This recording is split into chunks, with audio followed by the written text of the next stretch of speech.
24 is now called to order. I would like to thank and acknowledge the presence of my colleagues, Senators Robin Padilla, Senators Nancy Binay, Senator Francis Tolentino. Before we call on each of the agencies to make their presentation, may I ask the committee secretary to please read the names of those present today.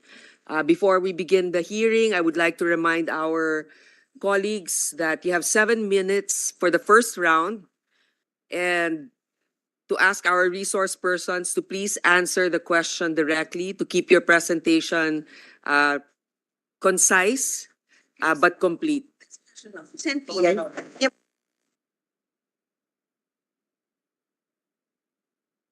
Okay, based on the suggestion of Senator Nancy Binay, a reminder, it's been a precedent in the past that we will ask for just 5 minutes presentation for each agency. And so skip those that are more on platitudes. Thank you. Secretary? Thank you, Madam Chair. For the Department of Transportation, Office of the Secretary, we have Secretary Jaime Bautista, together with Undersecretary Rainier Paul Yebra, Undersecretary Kim Robert De Leon, Undersecretary Yusek Robert Cecilio Lim, Undersecretary Elmer Francisco Sarmiento, Undersecretary Aneli Lontok, Assistant Secretary Jesus Nathaniel Gonzalez, Assistant Secretary Julius Yano, Assistant Secretary Georgette Aquino, Assistant Secretary James Andres Menlad, Assistant Secretary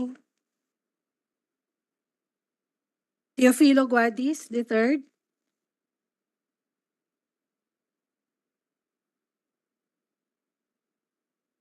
we also have from the Maritime Industry Authority, Administrator Hernani Fabia, together with Deputy Administrator Sonia Malaluan.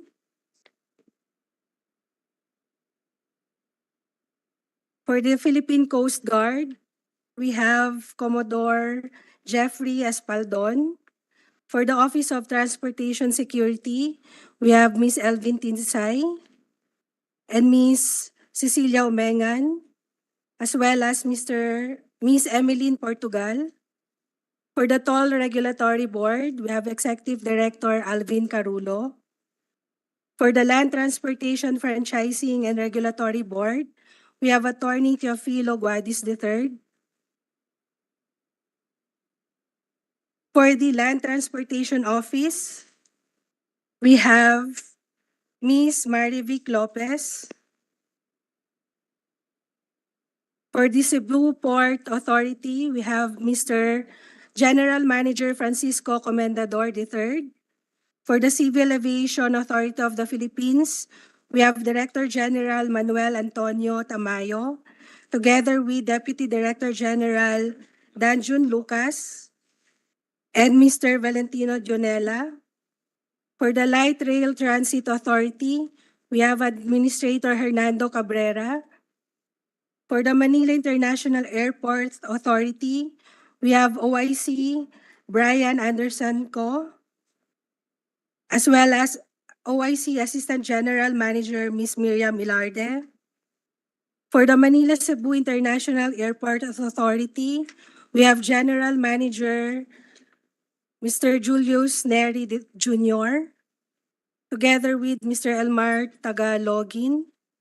For the Philippine National Railways, we have Mr. Jeremy Regino. For the Philippine Ports Authority, we have Mr. Russell Babadilla.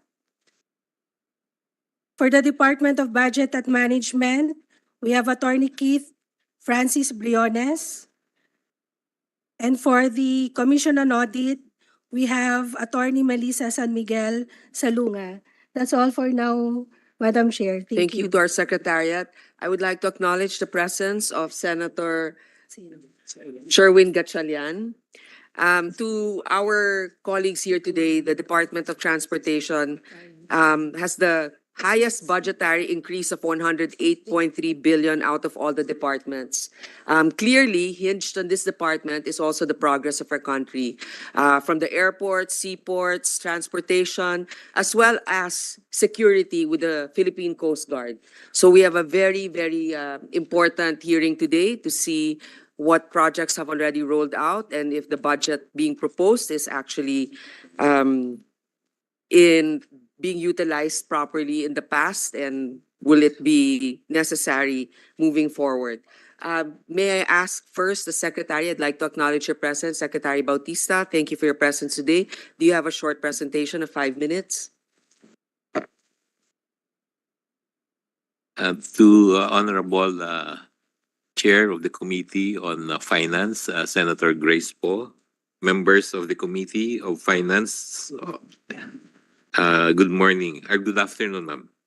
The Department of Transportation is pleased to present its humble accomplishments for the years 2022 to 2023 and its proposed budget for the fiscal year 2024. As our guide, the Department of Transportation is committed to ensure comfortable, accessible, safe, sustainable, and affordable transportation system.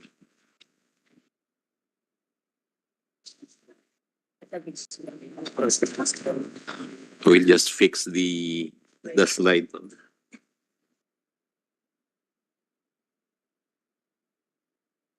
For 2022, the Department of Transportation and its attached agencies received a total of 169.934 billion pesos in allotments from various sources.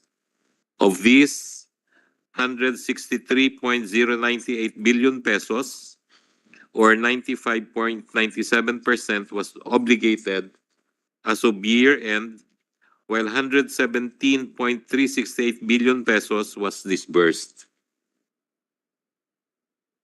For the first semester of 2023, the Department of Transportation and our attached agencies received a total of 222.607 billion pesos, most of which came from unprogrammed appropriations intended to cover the loan proceeds component of our various foreign-assisted transportation projects. Of this amount, 93.7 billion pesos was already obligated as of June 30, 2023, while 58.37 billion pesos were already disbursed. Historical disbursement rate has improved since the lowest in 2018 at 40%. Our full disbursement rate for 2022 is at 71.96%, where the first semester disbursement is at 62.29%. Obligations for the rest of the year is expected to further improve in view of awards of ongoing procurement activities and recognition of additional progress payments for ongoing civil work projects. Next slide, please. We have identified 4 major factors that affect our budget utilization rates for the first semester of 2023. First are the various projects under ongoing procurement process. We have several airport projects amounting to 1.7 billion pesos, as well as 3 contract packages of the Metro Manila Subway Project Phase 1. For the road sector, this includes the recently awarded contracts for the pre-printed driver's license cards and motorcycle and motor vehicle metal plates. Procurement is also ongoing for various contract packages of the Davao High Priority Bus System Project, the Cebu Bus Rapid Transit, and the EDSA Greenways Project. Aside from ongoing procurement, right-of-way, site acquisition, and utility relocation continue to affect our utilization. For our major railway program, we are targeting acquisition of several parcels of land with a combined value of at least 10 billion pesos and payable taxes of at least 2 billion pesos. Towards this end, we are working closely with the Office of the Solicitor General for the expeditious filing of the corresponding expropriation cases, as well with the Bureau of Internal Revenue for payable taxes for SATs RAUSA activities. Next is the ongoing submission of claims from contractors of foreign assisted projects corresponding to their monthly progress billings to trigger loan disbursements. We are targeting at least 10 billion pesos worth of disbursements for the quarter of 2023 and another 10 billion for the last quarter as we ramp up implementation to ensure timely completion of priority infrastructure projects. Last is the downloading of funds for projects to be implemented by LGUs and other partner agencies. Documentations are being finalized to facilitate fund transfer consistent with the corresponding Memorandum of Agreement. Specifically looking at the DOTR Office of the Secretary, this slide shows that our mid-year obligations of 77.438 billion pesos for 2023 is equivalent to 60% of our 2022 full-year obligations, while disbursements of 47.356 billion pesos as of first semester is equivalent to 50% of our 2022 full-year disbursements. As we keep and further advance this momentum, we are confident that we will be able to surpass our nominal disbursements by year-end. With better financial performance for the first half of 2023, we now ask the Senate to support our expenditure proposal for fiscal year 2024. The proposed budget for DOTR and its attached agencies is 214.296 billion or 102.25% higher from our 2023 GAA levels. However, if we consider releases from unprogrammed appropriations for loan proceeds, this proposed level is even less than we currently have for 2023 by 43.779 billion pesos. By allotment class, bulk of the budget is for capital outlay, mainly for the big-ticket transportation infrastructure projects that we are undertaking. Personal services got 10.9%, while MOOE got 9.6%. Almost 100% of our budget are new appropriations, and less than 1% will come from automatic appropriations, as well as 3 other special accounts: the seatbelt fund administered by the LTO, the annual tonnage fees administered by the Marina, and the aviation security fees administered by the Office of the Transport Security.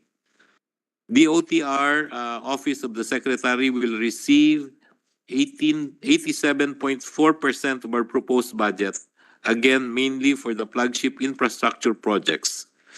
Philippine Coast Guard will receive 11.2% or around 24.019 billion pesos, with a big chunk allocated for its personnel services.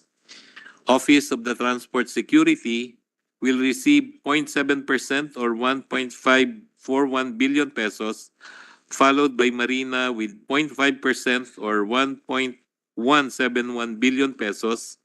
Civil Aeronautics Board, Toll Regulatory Board, and Office of Transport Cooperative will receive 231 million, 775 million, and 46 million respectively. As for attached GOCCs, CAAP, LRTA, and PNR is set to receive lower budgetary support from the national government in 2024 as compared to their 2023 GAA levels. Meanwhile, the newly organized Davao International Airport is set to receive its initial subsidy from the national government.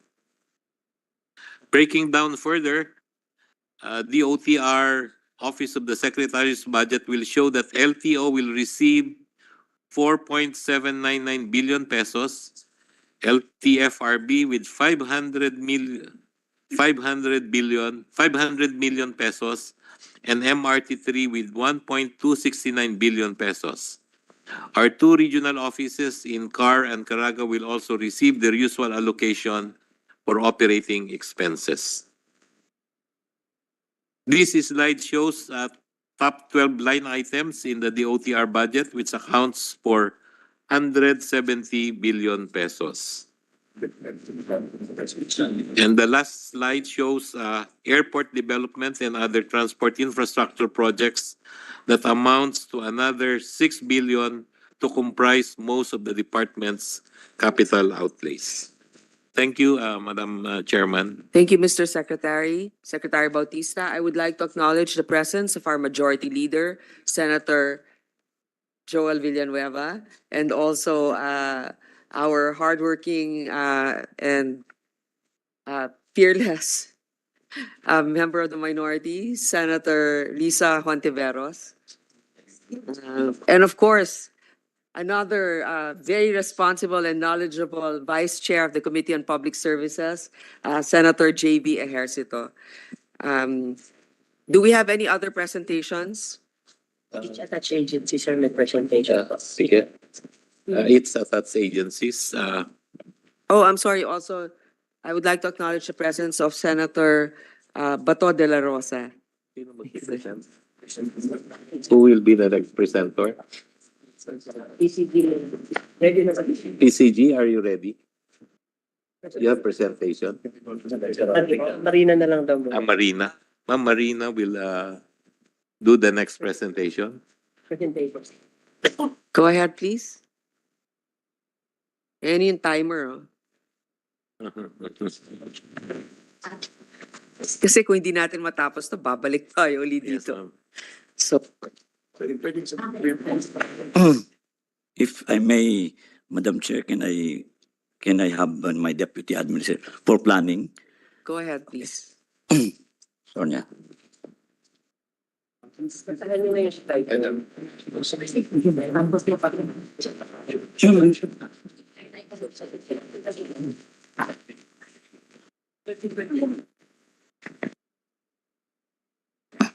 Honorable Chair and members of the Senate Committee, Secretary Bautista and all present, good afternoon. I am Sonia B. Malaluan, Deputy Administrator for Planning of the Maritime Industry Authority. Can you request lang po the PowerPoint presentation?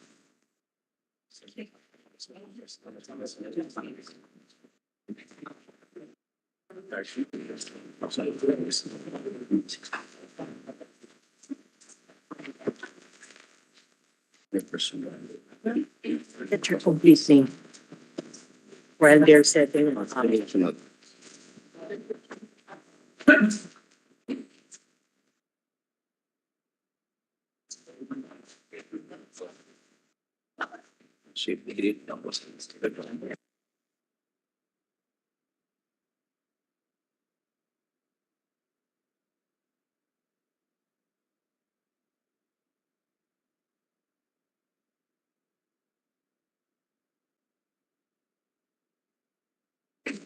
Your Honor, we're just waiting po for the PowerPoint to be presented.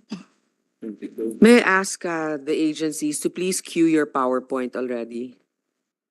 So after Marina, whoever's next, submit your PowerPoint already. Go ahead.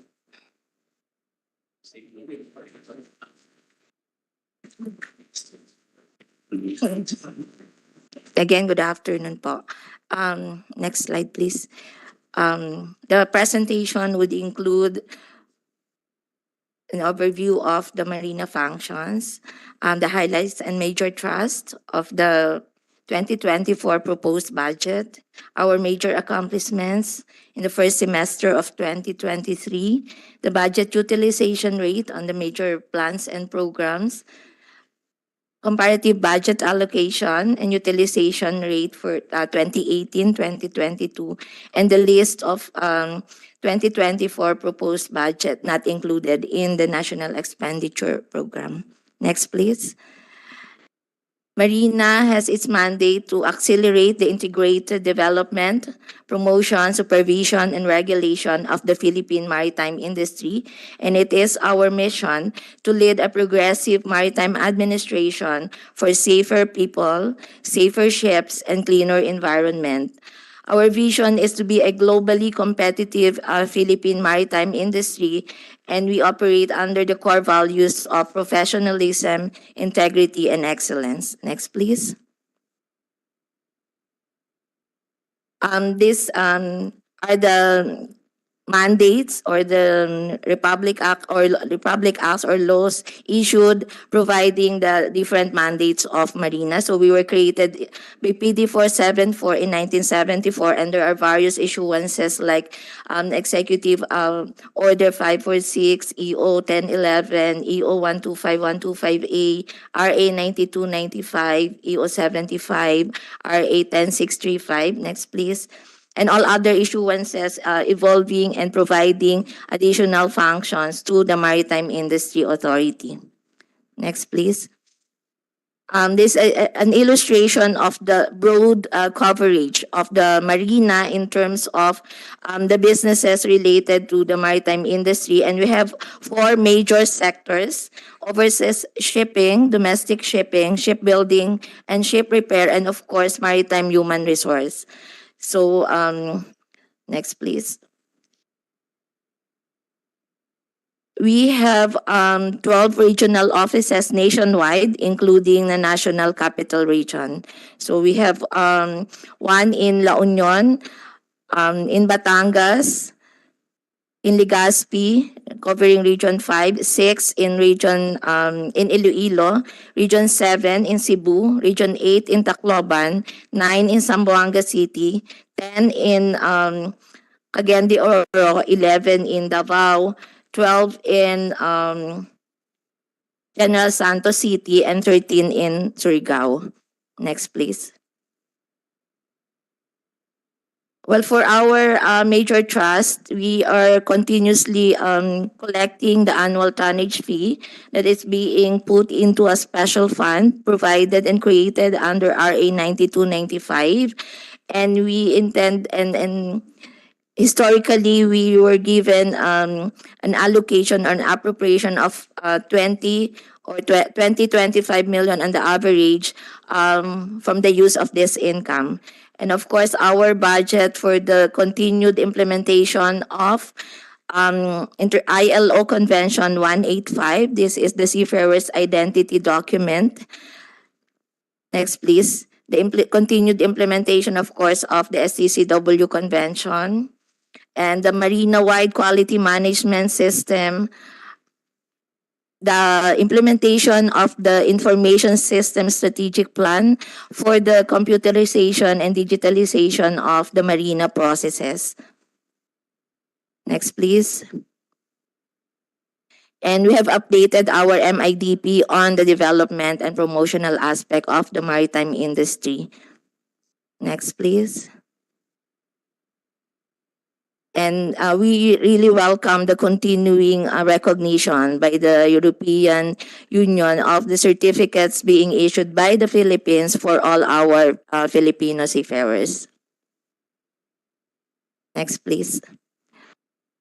Other major accomplishments include, of course, the enhanced online payment system, and we have 100% resolution on complaints and issues lodged at the 888 citizens complaints.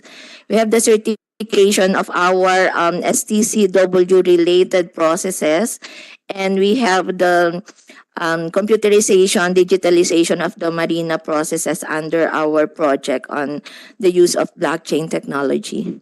Next, please.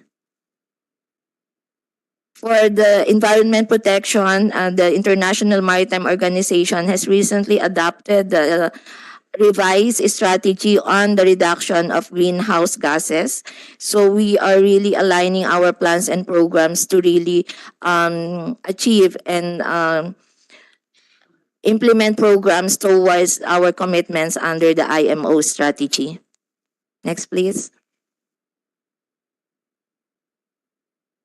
For our utilization, as of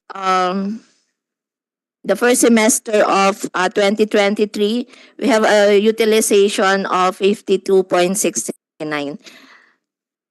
And as to our disbursement, it's a little lower considering that there are procurements that are not yet delivered. Next, please. For our budget allocation, so for 2018 to 22, it shows utilization of our budget in 2022 of 99.08. So other utilization during the pandemic could be a little lower than the utilization in 2022. Next, please. For our budget, it can be seen that for MOOE, we have 370 million in 2019, and it's getting lower actually until 2022. And then in 2023, we had an additional and had an MOOE of 446 million. But for 2024, we have a tier 1 of 417, and we really appreciate the DBM for providing us at least 70 million for our tier 2, meaning for new projects. And this is actually new because historically we don't usually get the tier 2 as we have been proposing. Next, please. So for capital outlay, we are given as well in 2024, 134 million, which this is part of our ISSP. And this will cover the hardware requirements for the implementation of our projects that I mentioned earlier on the blockchain, digitalizing all the processes in Marina. And this will also include in 2024 interfacing with other government agencies who are users of data from Marina as well as sources of Okay, data from Marina. Ma'am, is this still, you still have others to present? A few slides. How many more agencies are presenting? 5. Okay, let me ask you this. I would just like you to ask to limit it to the following. No need. Very short. What is your mandate? Very short, because we kind of know what you're doing already. But what is your total budget last year? How much was disbursed? What are you asking now? What are your major projects? What are your problems? That's it. Okay? Wag na maraming mga PowerPoint presentation na ganyan. So wrap up please, ma'am. Thank you, ma'am. And for the next slide, we'll just have these are the programs and projects that we propose and were not included in the NEP. So basically, first, of course, is the continued implementation of the Seafarer's Identity Document under ILO Convention. And very important is the full budget support for our ICT-related projects. All other activities would be those activities and projects that we have included in our Maritime Industry Development Plan. Next, please. So we have a total of around 918 million for other additional projects that were not Okay, included hold in on. the NEP. ILO compliance, yung sinasabi mo, di ba? ILO. So bakit hindi kayo binigyan ng budget? Isn't that part of the accreditation of our seafarers? And that the this is a ILO, ma'am. The other one is the IMO STCW So yung convention. ILO, what impact does it have if we're not compliant? Well, actually, this is the first document that is required for seafarers. So this could also mean that if we don't issue the SID or the identification documents, then they cannot be also employed. And then walang budget dyan. Kulang na lang po kasi this will cover the remaining 60 million would cover the maintenance of the system. So maintenance. That we have na po provided dun sa 70 million na tier 2, the cost of the ID cards and other consumables. Yeah, that was my concern. Okay, so I think that we've heard quite a bit already. We will move to the next agency. Again, let me remind you, short description of your mandate. What are your accomplishments? I suppose, what is your budget now? What was your budget in the past, your disbursement, and what are your challenges? Apart from that, wag na ha. I'd like to acknowledge the presence of our Senate President. Senator Zubiri. Who is next, please? Madam That's all Chair. po, and thank you so Thank you. much. Madam Thank you, ma'am. Chair. Yes. Hindi, just for submission lang, dun sa wish list nila, can you just submit to the committee? Alin dun yung zero? Alin din yung may nalagay pero kulang? Yes, ma'am, we will Okay. comply. So that we will really stick to the bullet points. Whoever will present, I'm just going to ask you, what is your mandate? Who's the next? Sorry? Oh, Philippine Coast Guard. Importante to. Your mandate first, sir. What is it? Magandang umaga, magandang hapon po, Madam Chair. Magandang hapon po, distinguished senators of the members of the Philippine Senate. I am the Commandant of the Coast Guard. I cannot find any better way, convincing way of justifying our budget for the ensuing fiscal year than by presenting to you the accomplishments of the Coast Guard for the last 2 years, in 2022 and in 2023. And I will be doing this in accordance to the mandates of the Coast Guard. We have 5 mandates, and under those mandates are the accomplishments included on those mandates and how we fared for the last 2 years.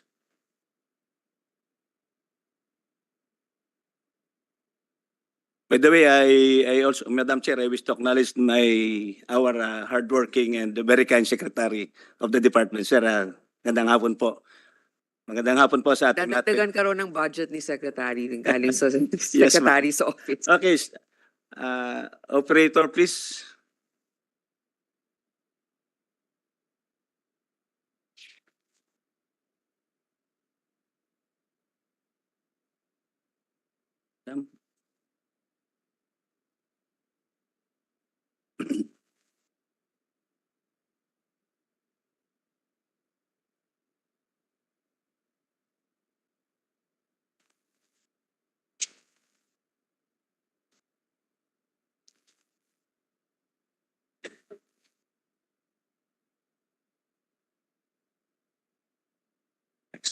Okay, next slide, please. Madam Chair, my presentation will cover the following: the performance report for 2022 and 2023, status of fund utilization for 2022 and 2023, and report on earmark revenues and off-budget accounts. Next slide, please. For 2022, under Maritime Search and Rescue Program, item number 1, percent of incidents responded. Ang actual po namin ay 1,326. Ang target po natin ay 94. So nagkaroon po ng 6% more. Kumaga, all search incidents had been responded by your Coast Guard. As regards to the number of percentage of incidents responded to within the prescribed period of time, all search and rescue incidents had been responded to within the prescribed period of time. So on time po ang Coast Guard natin. Number of search and rescue operations conducted, ang actual po natin is 1,326. Ang target natin is 654 lang. So there was a 102.74% increase. That means the PCD had increased its capability in search and rescue operations. Next slide, please. Next slide. Yes, Madam Chair, for the Maritime Security and Law Enforcement, number of kilometers of Philippine Coast Patrol monitored, ang actual po natin ay 1,034,000 kilometer, which means due to the increase in maritime patrols conducted, nakaganap po ang ating Coast Guard sa aming tungkulin in terms of maritime security and law enforcement. Maritime area patrolled in square nautical miles, nandiyan po, we have the figure provided. Meron po tayong increase na 180.96% as compared to the previous years. As to the percent of apprehension of violators, the smuggling, illegal fishing, piracy, human trafficking, and counter-narcotics, meron po tayong increase ng 20%, which means the PCG remain vigilant in maintaining maritime security in law enforcement. As to the percent of PCG under surveillance more than 50 times a year, we had an 82.8 increase due to the increase in maritime patrols conducted by the Coast Guard. Next slide, please. For the marine environmental protection, number of vessels and facilities inspected by the Coast Guard on marine pollution regulations. The actual was 10,369. Ang target po natin is 22,721 lang. For what reason? Some vessels operate and or call in 2 or more ports. These vessels were inspected every time they operate in different areas as a matter of monitoring. However, the lesser number of inspection means that there were fewer vessels that entered the Philippines this year. Second, the percent of vessels and facilities subjected to 2 or more maritime pollution compliance inspection. 0.8% more lang po ang increase natin. There were no vessels and facilities with 2 or more maritime pollution compliance inspections in the last 2 years. This indicates that the Philippine Coast Guard intensified the implementation of the marine environmental protection regulations.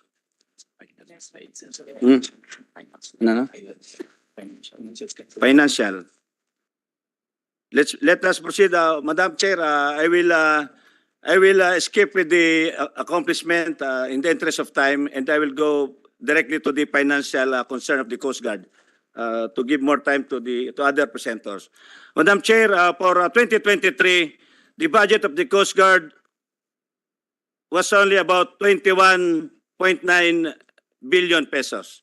And for the incoming year, 2024, we have an approved NEP for 24 billion for this year, for the ensuing fiscal year. So ano po yung bulk ng increase na yan? So dahil po sa continuing modernization of the Coast Guard, the human resource, ang bulk po niyan ay pupunta sa recruitment ng additional 4,000 personnel for the Coast Guard for 2024, amounting to 1.7 billion. Then of course, in our effort to capacitate the Coast Guard in our law enforcement and security operations, we'll be procuring remote controlled weapon systems with 30mm guns for PCG ships. Gusto po natin ay magkaroon ng kakayahan ang ating mga sasakyang pandagat ng Coast Guard na magkaroon ng weapon system, an advanced weapon system. And of course, not only our vessels but also our personnel will be given a pistol, will be procuring caliber 9mm pistols, and also to ensure and increase the morale of our personnel. Ang healthcare po ay ating bibigyan ng pansin dahil nung nagdaan pong sa ating pong legislation, there was a legislation approved creating the Philippine Coast Guard General Hospital. So this is a multi-year project of the Coast Guard. So yung 88 million po noon ay gagamitin natin sa pag-umpisa ng ating Coast Guard Hospital. And of course, in ensuring that quick response capability of the Coast Guard, we have allocated also 75 million for the quick response fund of the Coast Guard. Sir, bakit kailangan niyo ng sarili niyong hospital?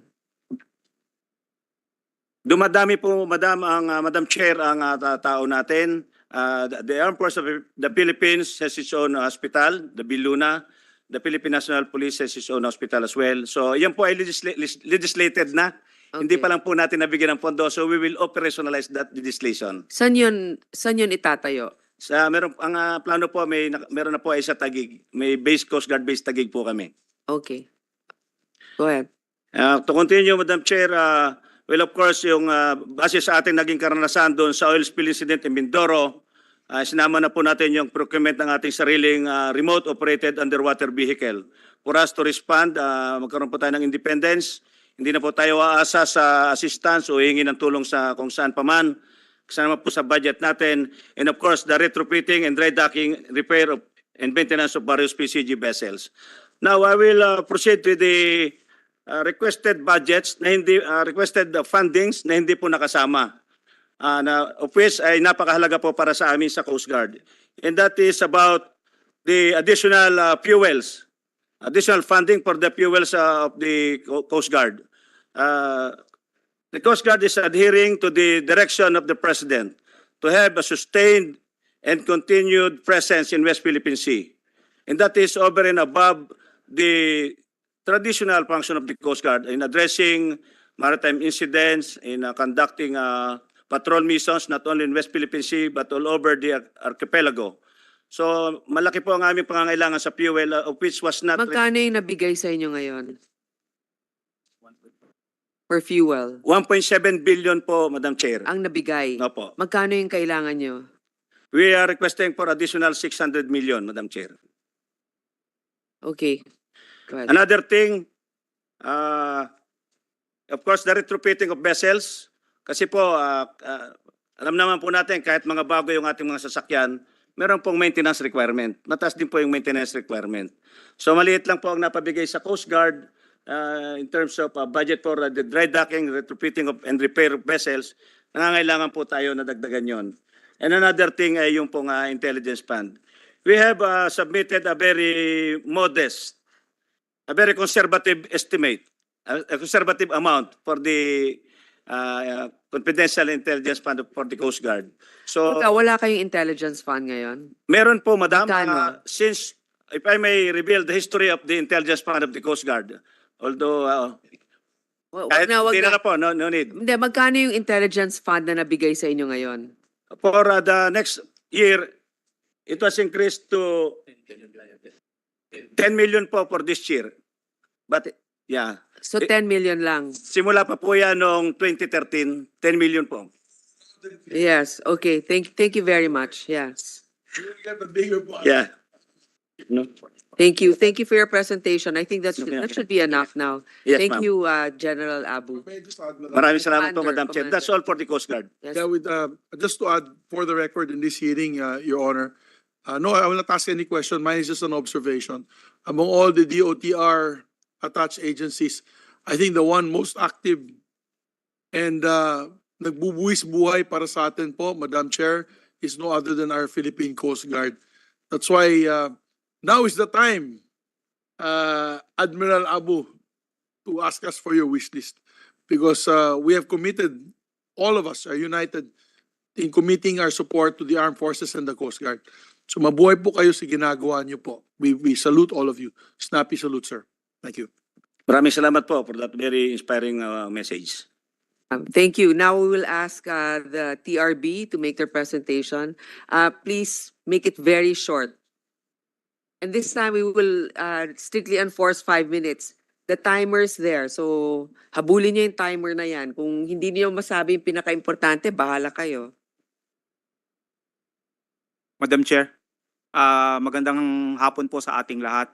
Ako po si Attorney Alvin Caroli, Executive Director of Toll Regulatory Board. TRB's mandate is primarily to maintain, to regulate and supervise the design, construction, operation, and maintenance of toll facilities under its jurisdiction. All our mandates are defined under Section 3 of PD 112. So our previous budget, the 2023 GAA budget for TRB is 34.459 million, Madam Chair. Now we are given 75.347 million under the NEP. And the breakdown are as follows: capital outlay or CO 17.980 million, MOOE 37.675 million, and PS or 19.692 million. Sa the features of our budget, the highlights are the increase in MOOE, particularly to rental expenses. At present, TRB is occupying only units 52, 53, 58, and 59 by mere tolerance of the DOTR, subject to certain conditions stated in the mutual termination agreement entered into between TRB and DOTR. The temporary retention units with an area of 551 square meters are determined to be small for TRB. And we need enough office space for our manpower and voluminous record supplies and equipment. Thus, TRB opted to lease a real property for TRB office that will accommodate TRB personnel, particularly its operation and support staff. An additional highlight is with respect to the capital outlay, specifically for procurement of office partitions and furniture, procurement of ICT equipment, and procurement of motor vehicles. With respect to the projects, we are now implementing 4 big-ticket projects: the Pasig River Expressway, the Northern Access Link Expressway, Pasig Expressway project with a estimated project cost of 81.527 billion based on 2021 prices. The Northern Access Link Expressway with estimated project cost of 148.344 billion based on October 2021. But these are all prices. PPPs, right? Yes, yes, Madam Chair. Okay. And Southern Access Link Expressway or SALEX with an estimated project cost of 152.394 billion based on July 2021 prices. Pakisabi nga, kailan ba yung matatapos yung Pasig Expressway, Pasig River Expressway? The timeline is 3 years from the NTP, the notice to proceed. Kailan na yun? Nabigay na ba yung notice to proceed? Not yet, Madam Chair. We are still at the design stage. Bakit? They have 1 year from the approval of the STOA to submit the detailed engineering design to be approved also by the board. Then we will. They have to comply with the issuance of environmental clearance certificates and other permits. So after that, we will issue the notice to proceed, Madam Hindi Chair. pa yan sure. Hindi pa pala approved yan. Under our iba po kasi yung iba po yung procedure po sa ng investment proposal sa TRB. It's different from the NEDA ICC procedure po. Okay, go ahead. Opo. Mamaya tatanungin ka na lang namin. Ha? Opo. Lastly po is the South Luzon Expressway TR5 project with an estimated project cost of 22.6 billion pertaining to segment 1. We have also the North Luzon Expressway segment 8.2 project, the NLEX Candaba Third Viaduct. And right now we are seeking for the reimplementation of the cashless or contactless program. In fact, we are now conducting the dry run for the reimplementation. Then we have the interoperability project. And we are now in discussion with respect to the barrierless or open road tolling system. And this is, lastly, we have the reorganizational restructuring of the TRB personnel, which is very important for us. So that's all, Madam Chair. Oh, you made it on time. Very good. Thank you. Next, we have the OTC. Yeah, magandang hapon po, Madam Chair. Ako po si Jesus Ferdinand Ortega. Ako po yung chairman ng Office of Transportation Cooperatives. I'll make it fast and quick po, no? Sa DOTR po, yung aking opisina po, yung may pinakamaliit na budget in terms of, budget po, no? Ang budget ko po last year was around 36 million pesos. This year po, kami po ay hihingi ng 46 million pesos. Officially po, ang hinihingi po ng aming opisina ay 66 million, ngunit ang naaprubahan lang po ng DBM ay 46. Ang pinaka-trabaho po ng opisina ko at the moment is ito po. Tayo po ay nasa kainitan ng Public Utility Vehicle Modernization Program. Noong nagsimula po yung programa, we only had around 400 transportation cooperatives. Sa pagsisikap po ng opisina while I was not here for the past years, tayo po ay meron ng 1,700 plus na transportation cooperatives at lahat po yun ay kailangan naming tulungan. Dahil yung programa po ay hindi pa po tapos, ito po ay tuloy-tuloy pa at umaasa po sa amin ang mga organisasyon, ang mga asosasyon para sila po ay mag-convert into either cooperatives or into corporations po na may deadline po tayo this year para po sasama sila sa programa ng modernisasyon. Na-mention niyo po kung ano po yung problema ng aking agency. Nag-usap na po kami ni Secretary Bautista po at loud and clear din po ang sinabi sa amin ni Secretary Bautista. Natutulungan niya po not only my agency which is the Transportation Cooperatives pati yung agency na rin po ni Chair Guadi sa LTFRB dahil kami po yung nakaharap at nakadikit sa mga organizations, sa mga jeepney drivers and operators for them to embrace yung programa and for us to make sure that it will be successful, the program para po sa ating bayan.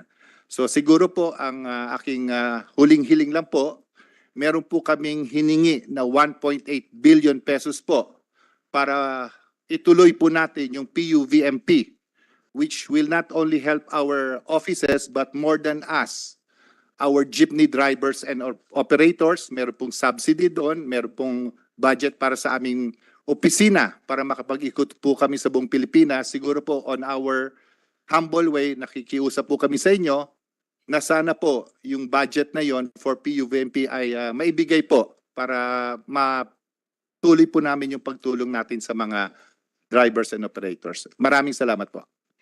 Thank you. Mr. Ortega, ganyan dapat ang presentation. Narinig niyo yon? Sinabi ko ano yung budget, ano yung kailangan nila, ano yung importansya ng kanilang ahensya. At alam ko, it's not lost to us that you were given zero budget for the PUV modernization. But it's a very controversial matter, but you're only receiving 46 million in budgetary effort. So we know now what the priorities are. It's not really a priority, but sadly, doesn't seem like it's a priority. Okay, let's go next to the CAB. Narinig na ninyo yung presentation. Sana ganun na lang. Good morning, Madam Chair, Your Honors. My name is Carmelo L. Arcilia. I'm the Executive Director of the CAB, and I have a brief presentation about the mandate of the CAB and the basic matters about our budget. The CAB is the economic regulator of the aviation industry. It regulates the commercial aspects of the airline industry. And the primary function of the CAB is to qualify applicants to operate air services, to assess the fitness, capability, and the willingness and the compliance disposition of the airline applicants to perform the public service that they intend to operate. And one of the key visions and goals of the CAB under our charter is to promote the growth and development of the aviation industry in the Philippines and be able to come up with an aviation network that is fully developed and connected to the major markets of the world in order to support the demands of trade, tourism, investments, and public convenience. There is no country in the world that would ever survive or grow without adequate air connectivity. And we're happy to say that in the course of the last 20 years, the Philippines was one of the fastest growing aviation markets in the world, registering regular 10% growth rates prior to COVID. So we saw a democratization of air travel in the Philippines. Many years ago, air travel is limited to the elite, but now ordinary Filipinos are able to travel. And because of the robust growth of the aviation industry came problems, Your Honors. And this is brought about by so many flights that we say that NAIA, for example, is bursting in the seams. And because of liberalization. Okay. So may I go to the financial statement, Your Honor? So our budget for this year is 231 million. This is less than what we received last year. And the reason for this is the fact that our complement of job order employees that largely man our help desks in the various airports that we monitor and we operate help desks, about 31 of them. They are now covered by, they have been converted into casual employees and therefore they are now covered by personal services allocation. So that's the reason why there's a decrease of 4% in our total budget, Your Honors. Next slide, please. But we still believe that we will be able to operate and perform and achieve our objectives even with the reduced budgets, given the fact that we try to manage the limited resources that we have.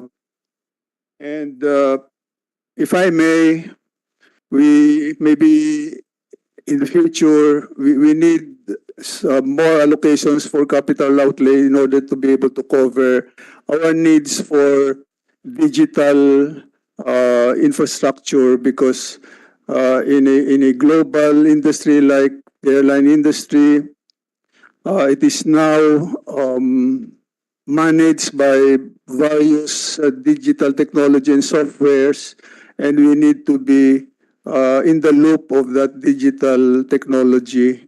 And happily, we have now achieved some digital successes in terms of online payments, online transactions, online approvals that has streamlined the operations of. So that is our digitization projects. And then, as I mentioned earlier, Your Honors, a major thrust of our mandate today is the consumer protection aspect of aviation, no?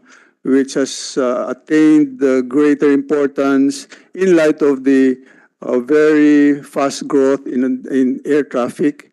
And we have about 33 desks that we operate to assist passengers, and we conduct seminars. I personally also go to schools, universities, apart from our online platform. So basically, Your Honors, that would be the gist of our mandate and our budgetary requirements. Thank you very much. Madam Chair. Thank you. Before we go to the next presentation of the OTS, Senator De La Rosa asked for a manifestation on, particularly for the cab. Go ahead, Senator De La Rosa. Thank you, Madam Chair. Very short manifestation lang, Madam Chair. And I hope this will help the performance of CAB. Sir, meron lang ko i-share sa iyo, sir. First of all, I would like to thank you. Meron na kayo deploy na mga assistance desk sa mga airport. But i-share ko lang yung very sad experience ko. Isang madaling araw, pauwi akong Davao. Tapos nakita ko yung merong mga nakalagay doon na assistance desk sa Terminal 2. Nakita ko doon merong, sabi ko, saan dito yung desk ng cab? Yung after nung nag-usap tayo dito, yung mga maraming problema sa flights, di ba? Umuwi akong Davao. Saan yung cab dito? CAB. Sir, yun. So, nilapitan ko. Lapit ko doon, sabi ko, hello, pwede may tatanong? May tatanong lang ako. Yung tao nyo doon, ito, ayaw kong sabihin pangalan dahil baka mamaya tanggalin nyo sa trabaho, kawawa naman yung tao eh. Gusto ko lang ma-improve. Ha? Ganun siya sa kanyang laptop. Sabi ko, pwede magtanong? Ano po yun, sir? pag may complaint dito sa inyo, saan nyo dadalhin ang complaint? Ayaw talaga kong tingnan eh. So tinanggal ko na yung cap ko para makita niya na kalbo ako. Tinanggal ko yung mask ko para makita niya yung mukha ko ba. Sabi ko, saan nyo dalhin yung complaint pag mayroong complaint dito? Sabi, bakit? May complaint ka ba? Sabi ko, wala akong complaint. Magtatanong lang ako sa proseso ba kung paano nyo ginagawa yung mga complaint dito dahil di ba maraming complaint dito sa yung mga biyahe, mga flight na na-cancel, mga problema nila sa Cebu Pacific, sa PAL. Wala ka palang problema eh. Anong pangkuha mo dyan? Nabuisit na talaga ako. Ako, na-high blood ako, sir eh. Gusto ko na talaga sapakin talaga sana yung tao mo doon. Pero nagtitimpi lang talaga ako. Sabi ko, ganun pala kayo magharap sa tao may problema dito.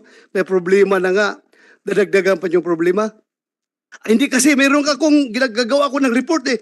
Ang gulo-gulo mo. Wala ka palang problema eh. Alam mo, sabi ko, tangina itong bata na ito. Sabi ko, i-report ko na lang sa'yo para tanungin mo yung mga tao mo doon. Dahil kung ako, makumbaba akong tao, hindi po ako power tripper.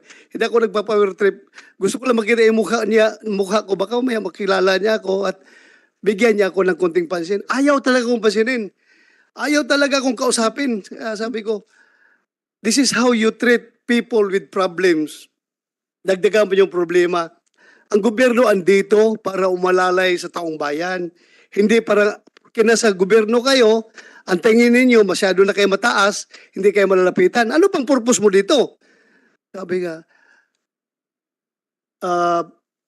titingnan niya ako sa mukha eh. Kasi wala kang problema, tapos bakit ka maghahanap ng problema? Katok siguro yung gagaw na yun. Katok siguro yung tao mo na yun doon, sir. Kaya sabi ko, i-report ko na ito sa'yo.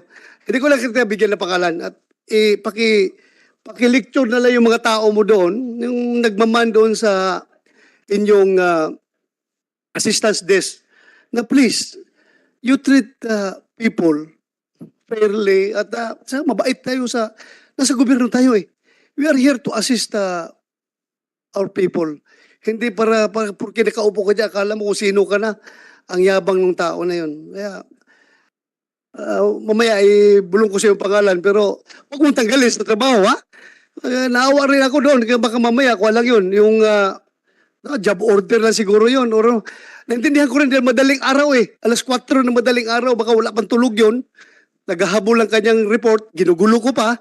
Kaya siguro ganun ang attitude niya. Pero please, lecture your people para naman hindi masira yung ating gobyerno. Yun lang sir ang gusto ko.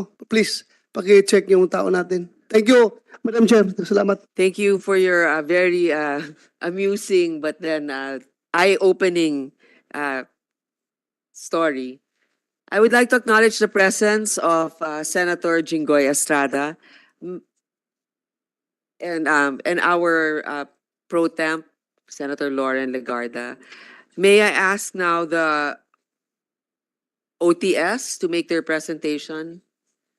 Please make it brief. This is, for the information of our colleagues here, this is the last agency presentation, after which we will ask in order of arrival.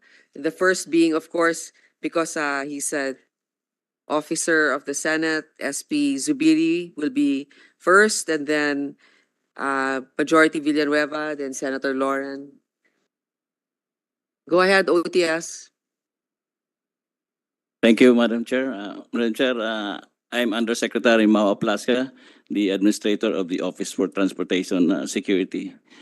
Our office po, OTS, is the security regulatory agency of the transportation sector of this country. When I say security regulatory, we do the function performed by the Department of Homeland Security in the US, particularly the Transportation Security Administration, yung TSA po.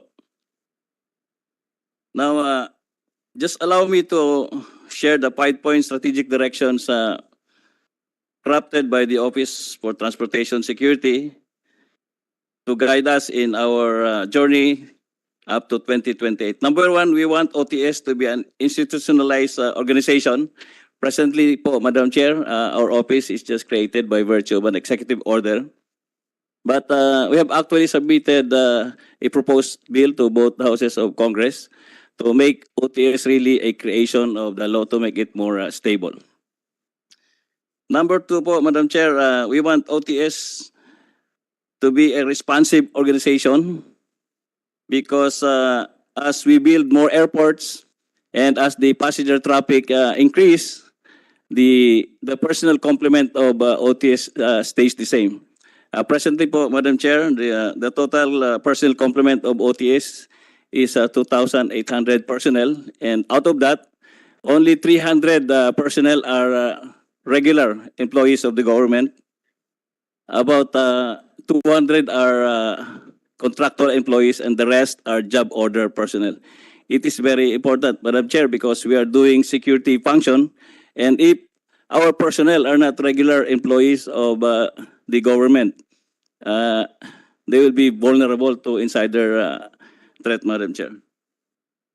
Number three, we want to be compliant to the international standards.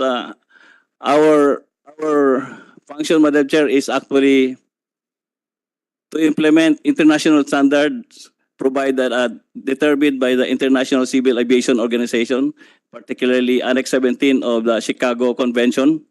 And from that convention, we crafted a national security program as a guide to all stakeholders in the transportation sector to observe in terms of security standards. So we determine security standards, then we require the stakeholders in the transportation sector to comply to these standards, and then we also audit whether they have complied to these international standards. And we also, just like the STCW, Madam Chair, we also do training and certification of security personnel in the transportation sector as part of the international standard compliance. In the maritime security, Madam Chair, we also comply to the IOM standards set by the International Ships and Port Facilities Code, which is a mandatory compliance of IMO. We also do that function in the maritime sector, Madam Chair. Then lastly, we want to have a sufficient and financial material resources. As we all know, our efficiency in the performance of our duty is very much dependent on the security equipment that we have in our airports and even in the seaports. But right now, Madam Chair, our office only has security screening operations in the aviation industry, in the airports. In the maritime, land, and rail, the operators of our stakeholders, the operators, they'll have their own security personnel, but they comply to the standards set by the Office for Transportation Security. Allow me now, Madam Chair, to go to the financial structure of a budget. We propose a budget of 1.5 million, broken down as follows.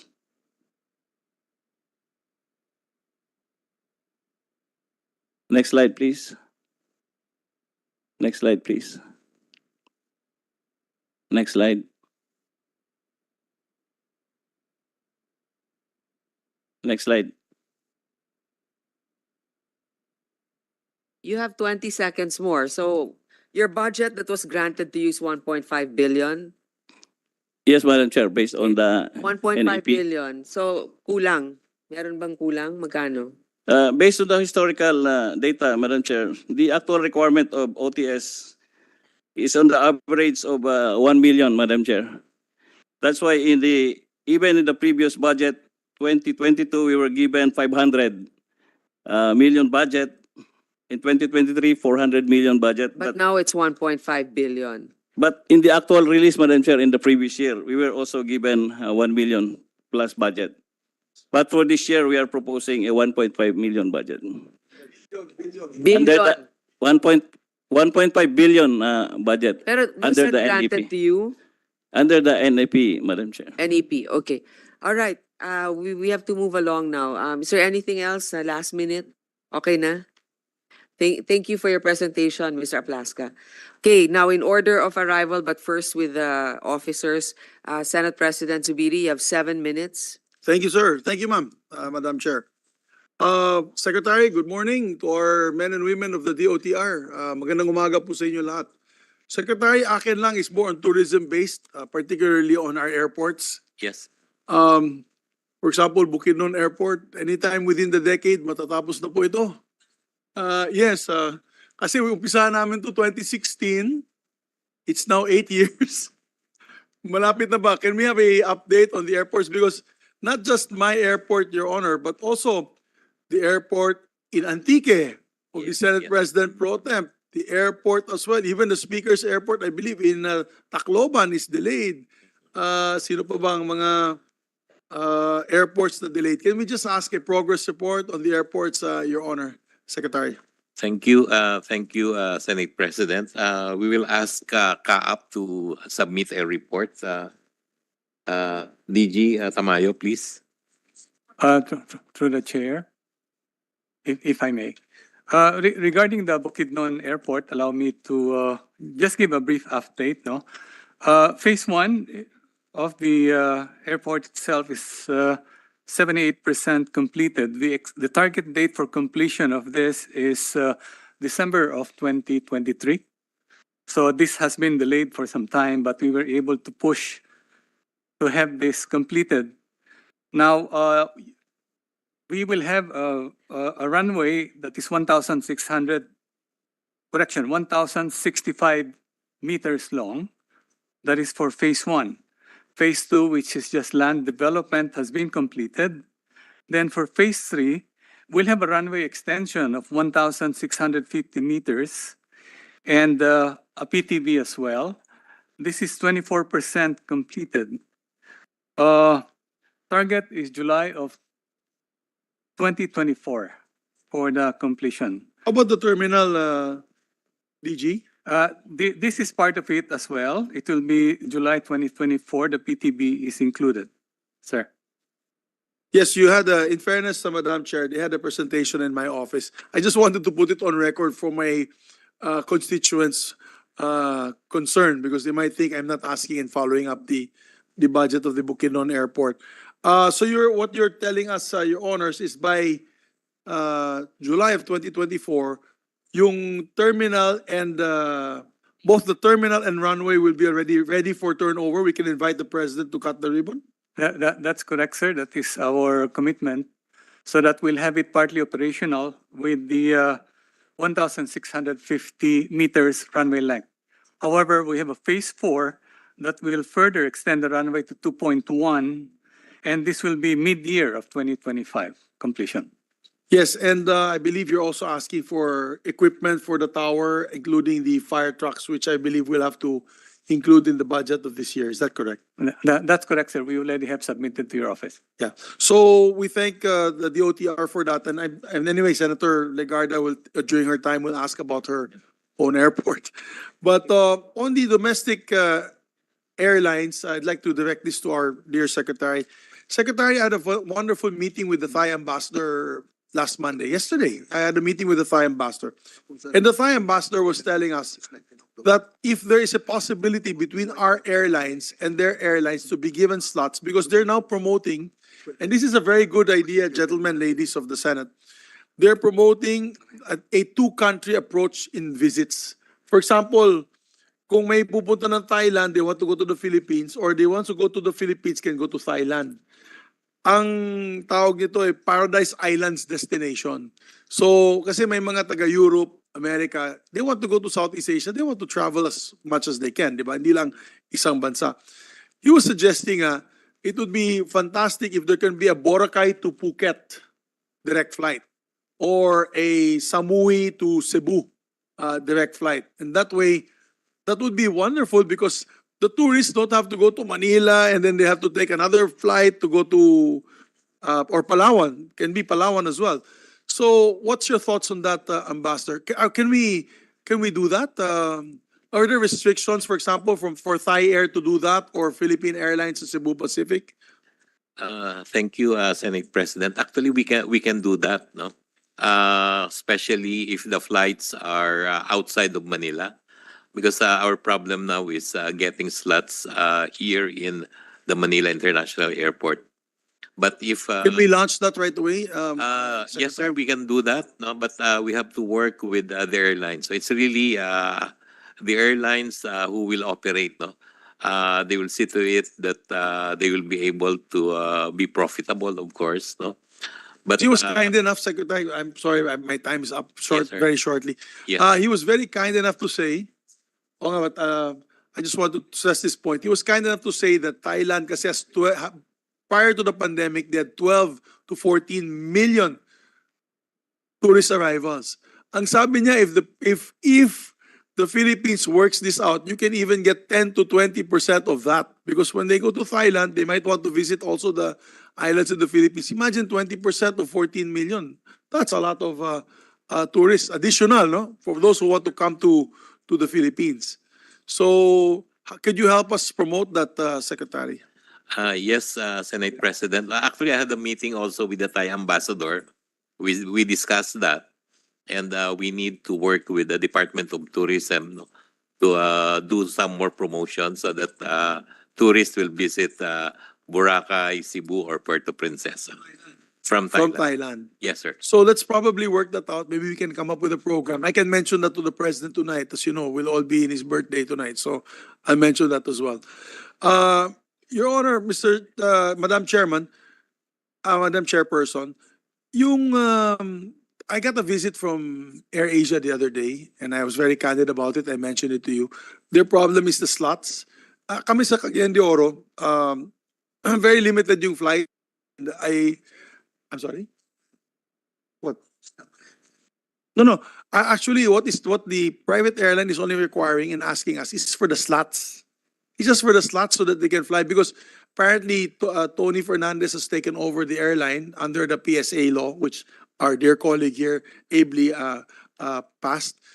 And because of that, they've infused a lot of funds and they're buying more planes. Their problem is they cannot buy, it's useless for them to buy more planes if they cannot use the planes because they have no slots. So I said I will bring this out during the budget hearing, not because I'm lobbying for AirAsia. I'm just lobbying for our passengers because we need more flights, particularly Cagayan de Oro, Cebu, and other areas, other destinations of the Philippines. What can you say about this, Secretary?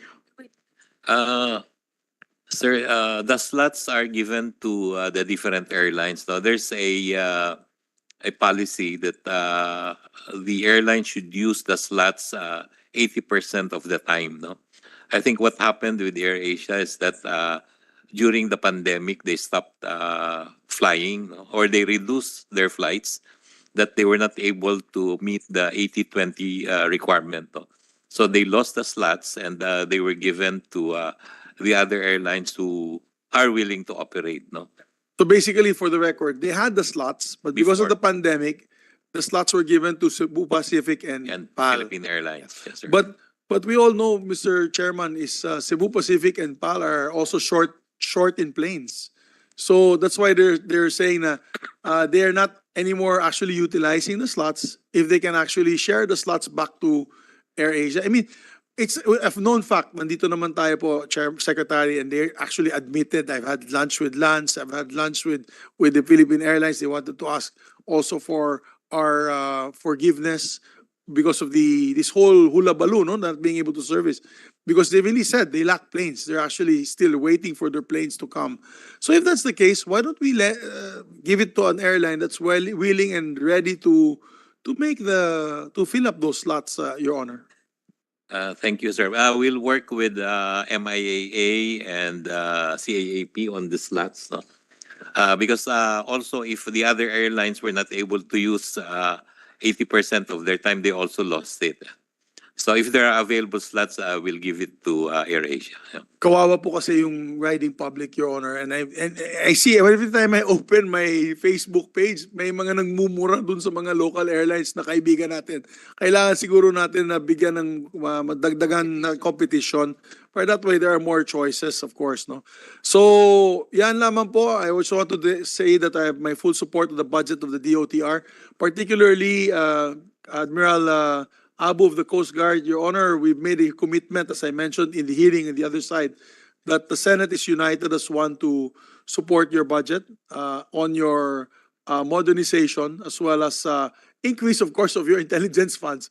Do not worry. We heard your people in their interviews, and we take cognizance of that, and we will make the proper adjustments so that you'll be able to watch our western flank. So maraming salamat po. Not only western flank, eastern, northern, and southern. So mabuhay po ang DOTR. Salamat po, Secretary. Thank you to our Senate President. Before I yield the floor to our pro temp, another in connection with what our Senate President mentioned, actually Emirates also visited my office, and they told me about just increasing their slots from 18 a week to 21. Now, I understand there are other things that have to be considered, but a lot of us here actually take those airlines because if we have to go to Europe or other places, very limited yung mga local airlines natin. So wala tayong choice. And then, our OFWs also, as you know, more than 1 million in Dubai already are working there. They'll really benefit from more flights. Not to mention yung double-decker planes na supposedly kaya naman natin dito, di ba? We can allow the Airbus 380 to operate in Clark, no? But in Manila, they can operate only when during the early morning when there are no aircraft in the taxiway, no? Okay, then maybe you should tell them that. Gusto Tama. natin 7 o'clock flight, dapat doon lang sila na pwede for their double-decker. Kasi if you have more flights available, it'll be cheaper for us, travelers, and for our OFWs that travel also. Syempre, pag limited, masyadong mataas yung ano. Kaya nga ngayon, pag nag-reserve ka ng Qatar, ang mahal eh. So you really have no choice also. At least the ones that give us a better value for travel should be given priority. So yeah, that's all. Thank you, Yes, ma'am. Secretary. Ma'am, there will be an air service agreement negotiation between UAE and the Philippines September 19 and 20. No, so we'll discuss the possibility of giving them additional flights Yeah, to Manila. yes, I hope that you do. Madam Yes. Chair? Yes. And then just to add lang, Sec, siguro pakibantayan din ho, kasi ang dami din ho nagre-reklamo ngayon. Ang mahal ho nung tickets ngayon for local flights. Like, I think may staff ako na lumipad to Aklan, parang 16,000 ho yung binayaran niyang ticket. Sobrang mahal. Ma'am, actually, nagkaroon na ng meeting ang CAB, ang aviation sector, and the local carriers, no? And pinag-usapan na din po yan nung last week, no? And re-reviewin po ng mga airlines yung kanilang mga rates, no? Thank you, Sec. Any information, just quickly, this half a second lang, ma'am. Any information on the local airlines expanding to European destinations? And kasi palaging US lang eh. Wala bang other destinations in Europe, for example? For the local carriers po, right now, they don't have plans to operate to Europe, no? Because they don't have enough airplanes. But I understand that Philippine Airlines already ordered 9 Airbus 350-1000, no? And the first delivery will be last quarter of 2025, no? And that will be the time that they will be able to maybe serve other destinations, no? Senator Lauren Legarda is now recognized. Thank you very much, Madam Chair, Mr. President, and we welcome the DOTR family. My questions are very simple. As you know, we've been sitting here since 1998, and regardless of administration, the problems besetting the maritime sector, the aviation sector, the land sector are still the same, if not increasing. So I would like to know what the new secretary and the team, although it's been 1 year, is doing. And I'll just focus first on the micro, the parochial issue, since the Senate President mentioned about Bukidnon. Then I just wanted, so that everybody will be prepared for the answers, I will ask about the maritime sector, PCG, and then next I will ask about the land sector and inclusive mobility. Okay, let me just start with the Antique Airport. This the pandemic please do not make the pandemic a reason, because this was way before the pandemic. May I know why is there such a delay for such a simple project in a province that was deprived of an airport where there was an airport? In short, it was still the time of then Senate President Drilon when he was in jest telling us that what we needed were goats and not an airport because it was filled with talahib. It challenged me, and therefore I believe that the more than 500,000 people in our province and even those in the next district in Antique would benefit. And so we were able to help with the airport. However, it's been so long. It's already 2023, last quarter, and the funds were in my third term. It's already my fourth term. It's not the fault of secretary. May I know the process why the DOTR downloads it to CAAP so that, Madam Chair, it would look like the funds are obligated. Then it dies or sleeps in CAAP, Mr. Senate President, itong ginagawa nila para mukhang obligated, para ang DBM ay magbibigay ng muli. So I hope this is not charged too much on my time, but please explain. What's the process of downloading funds to CAAP so that it would seem obligated and the implementation takes so long? So that general question, and then the answer, what is taking the Antique Airport 5 years or more before pandemic? They bid it to a contractor who never shows up. And ako po hindi nakikialam sa contractor. Hindi ko kilala, hindi nagpapakita, wala raw pera, hindi ko problema yon. Bakit yun ang pinili? Bakit yun ang nanalo kung walang kapasidad? Do not inflict us with those you know or those who you are used to implementing projects and we are waiting forever. And this is the same problem in Bukidnon and other areas as well. Meron kayong sigurong pool of contractors, yun ang yun. Kami ang nag-suffer and people are awaiting it. I don't want to be blamed for something I have known nothing about. I do not even know these people who are implementing the projects. Now, Secretary, please. Yeah, Senator Lauren, Secretary, before you answer, I would just like to say, fair warning, we've also heard that in CAAP may mga sindikato daw dyan na minamanipula yung mga kontraktor. Sige. Okay, so hindi natin, She said the word. hindi muna natin sasabihin kung sino, pero meron na kaming pangalan. Secretary, alam mo na yan, binanggit na sa'yo ni Senator Migs. Sige. Pakibantayan lang. Salamat, Madam Chair. So ikaw gumamit ka ng salita. I was being very diplomatic, right? You used the word. I didn't want to name that because I don't want to accuse without having the hard facts. Yes, hindi mo sabihin pangalan, pero salamat na yun ang ibig ko sabihin. So wala po kaming kinalaman, pero yun ang nagpapatupad. So gusto ko lang po malaman, ano ang status ng Antique Airport? At hindi lang naman yun because I don't want to sound parochial. It's the same thing in other areas. And to be fair to Secretary Bautista, I was here as Chair of Finance in my third term. It was the same thing with the previous in 2013, 14, 15. Ganun din po. Ang bagal-bagal at pinaparking sa CAAP. DG Tamayo will give you an update of the Antique Airport. DG? Through the chair, if I may. As far as Antique Airport is concerned, allow me just to give a rundown. We actually have Because it would take the time of the committee. Can you submit that? And just answer me with one sentence. Is it 70% done? And when do you commit to finish the infrastructure, everything inside, and the site development? Because we are not lacking in funds. Nagbigay po tayo, nag-amend tayo ng budget para po matapos yan. Ang aking pagkarinig, wala na raw pera yung contractor, kailangan daw ng 3-phase para sa Anteco, wala daw siyang 20 million para magpakabit sa Anteco. Paano ba yan? Hindi naman pwedeng senador o congressman ang nagbibigay ng pera para magkaroon po ng kuryente ang airport. So hindi po kami pumipili ng contractor. So pakisumite po, ang gusto ko lang po malaman, ilang porsyento na po? 50, 70, 90, at kailan po nakatakdang mag-inaugurate? Then I proceed to my next question. Thank you.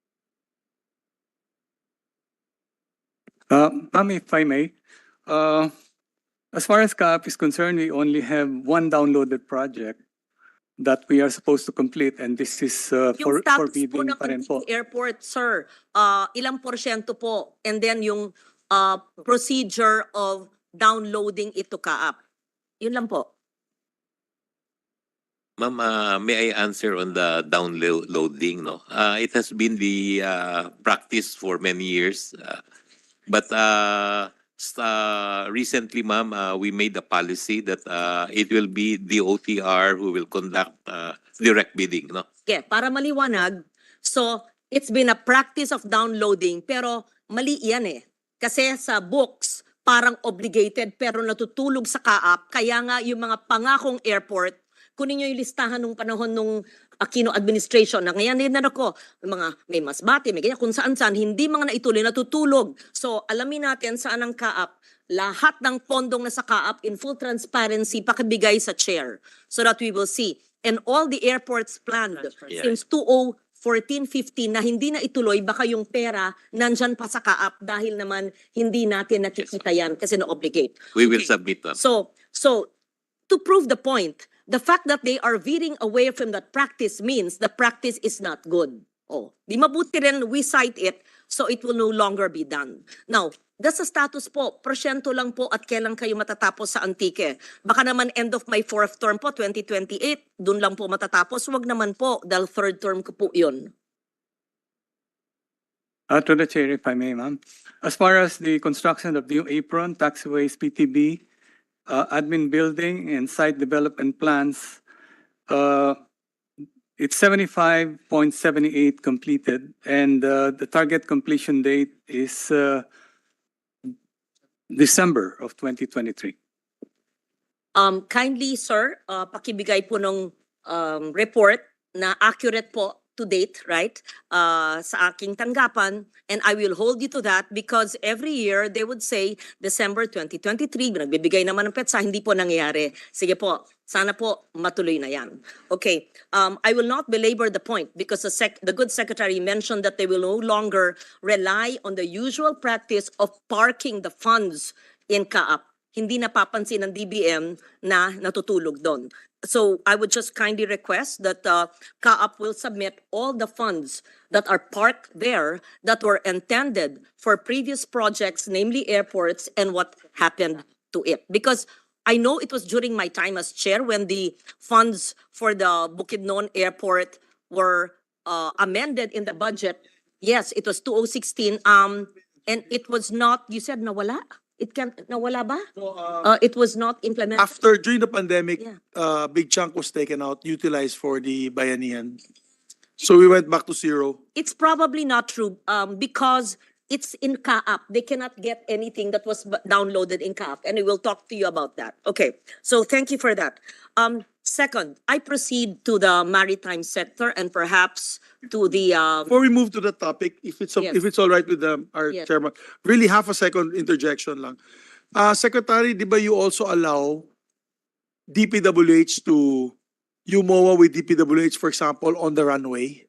Baka mas mabilis pagka ganun. Secretary, you've done it before, right? For Cotabato, Sangli. Actually, sir, the repair of the Cotabato runway is done by DPWH. So, It's usually, you just give them the specs. They yes. follow the specs. So, Yes. so it's allowed under It's allowed, sir. AMOA. Yes. Just preceded. We can have MOA with them. Yeah. No? In Thank fact, you. we have MOA with them on some road projects also. Oh, thank you very much, Secretary, for the information. Just a reminder, Senator Legarda has a few seconds left, but she asked to extend just for this very important matter. Yes, because my questions were really not just about mine. Yeah, but let me just cite, thank you for that, Madam Chair. Just a few seconds more. I'll just finish this with two issues. First, the Philippines has 36,000 kilometers of coastline. How are we protecting this through the various equipment, the various lighthouses and facilities of the maritime sector, and particularly the Coast Guard? Sabihin ko na yun para hindi maubos yung segundo ko kay Madam Chair. At pangalawa po, sa land, sa ating mga stasyon ng tren, ng mga MRT, inclusive mobility. Meron pong pag-aaral na 80% ng ating mga train stations, ng ating mga MRT, LRT, ay hindi accessible sa persons with disability. If I'm not mistaken, in my previous terms, I was the principal author, right, of the PWD law. 80% po ay hindi po accessible sa PWD. Hindi po maari yan. We should have inclusive mobility aside from sustainable mobility. Can someone in charge of the land sector explain elevators and just access to all? So yun lang pong dalawa, and then I will probably ask in the second round. So my maritime question and my inclusive mobility question. Thank you, Madam Chair. Please respond. Madam Chair, Your Honor. Yes, the good senator is absolutely correct that we have a very vast and porous maritime coastline. And this is the reason why the Coast Guard is making moves to modernize our assets and increase the personnel of the Coast Guard. Our intention, Madam Chair, is to have at least 3 Coast Guardians in every kilometer length of coastline. And right now, the Coast Guard is very active in the direction that we are heading. Our instruction for our Coast Guard personnel in the area is to broaden the reach of the services of the Coast Guard by activating Coast Guard substations and stations all over the country. Para po masiguro natin na merong Coast Guard personnel na nag-a-attend sa malalayong coastline, ay nandiyan po yung presence ng Coast Guard natin, performing the mandates of the Coast Guard, and that is security, safety, law enforcement, and safety of life at sea. So yun po yung ginagawa ng Coast Guard natin, and the reason why we are here in every budget hearings like this, we are proposing a budget that we feel are badly needed for us to further strengthen the Coast Guard in the performance of its mandate. Madam Chair, I know my time is up, but that was a very general wish. But you did not mention kung yun po ang requirement, ano in reality at anong kailangan nyo. Just very briefly, you said in every square and every kilometer you need 3. And presently, how many do you have in every kilometer of the 36,000 kilometers of our coastline? Right now, Madam Chair, Your Honor, the strength of the population of the Coast Guard is 30,000 personnel. And every year, we have an increment of 4,000. And for the ensuing budget year 2024, we have an additional request for additional 4,000 personnel, Madam Chair. So malayo pa po tayo. Malayo pa tayo doon sa ating target na 3 personnel of the Coast Guard for every kilometer length of coastline. Yes, Your Honor, Madam Chair. Only personnel. What about equipment? What about the fast crafts? What about the speedboats? What about baka? What about sea ambulances? Yes, Madam Chair, Your Honor, the Coast Guard is in the process of modernizing our assets and resources. The reason why the Coast Guard was able to provide responses not only West Philippine Sea but other incidents recently because we have acquired several assets. But those assets in our inventory are not enough. We need more for us to sustain our operations, for us to ensure that the porous community, the porous maritime domain of our country will be attended to by your Coast Guard, Madam Chair.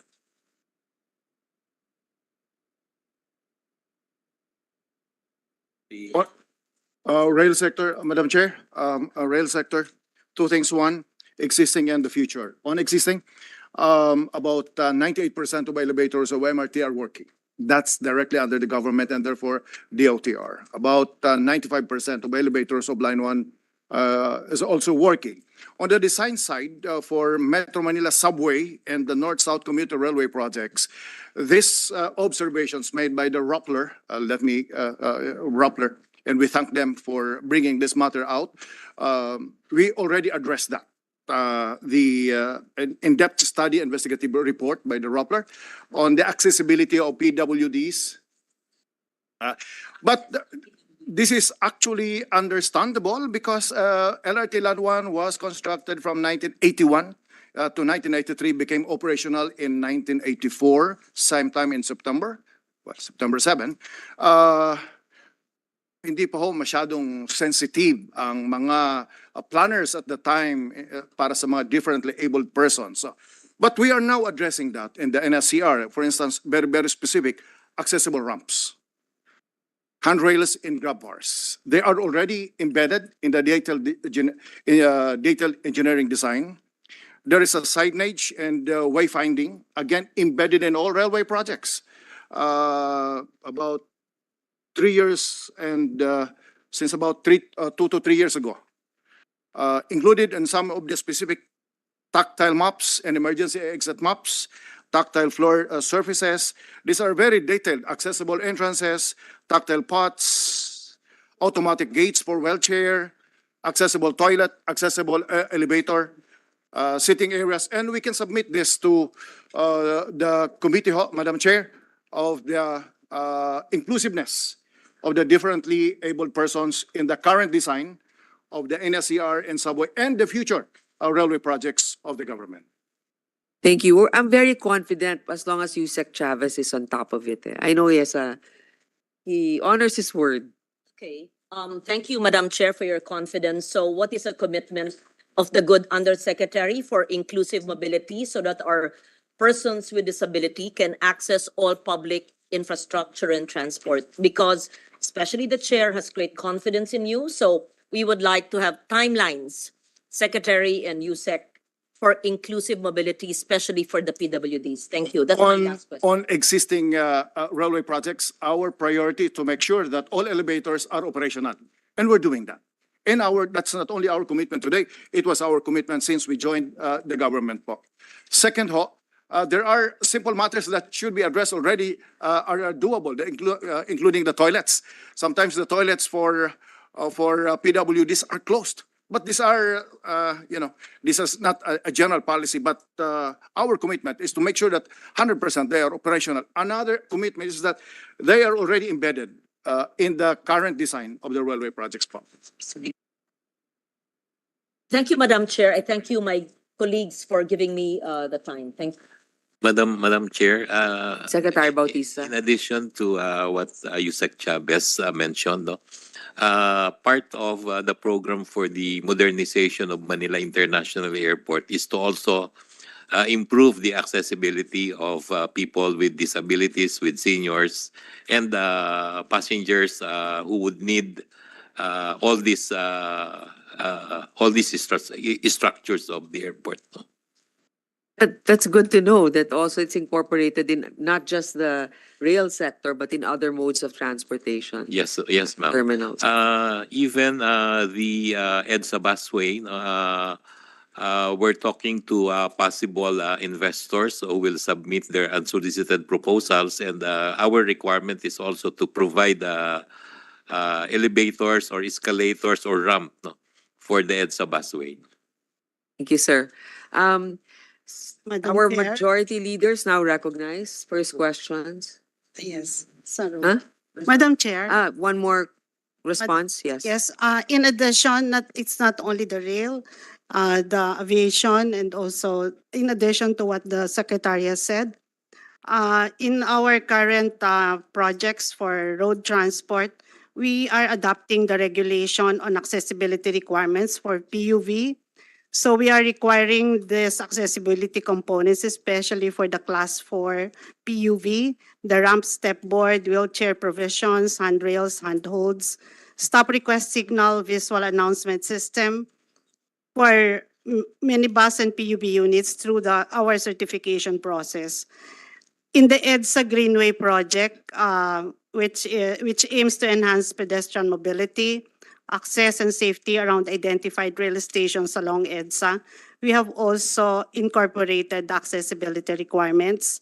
So there will be an elevator, and also persons with disabilities can have access, elderly and pregnant women.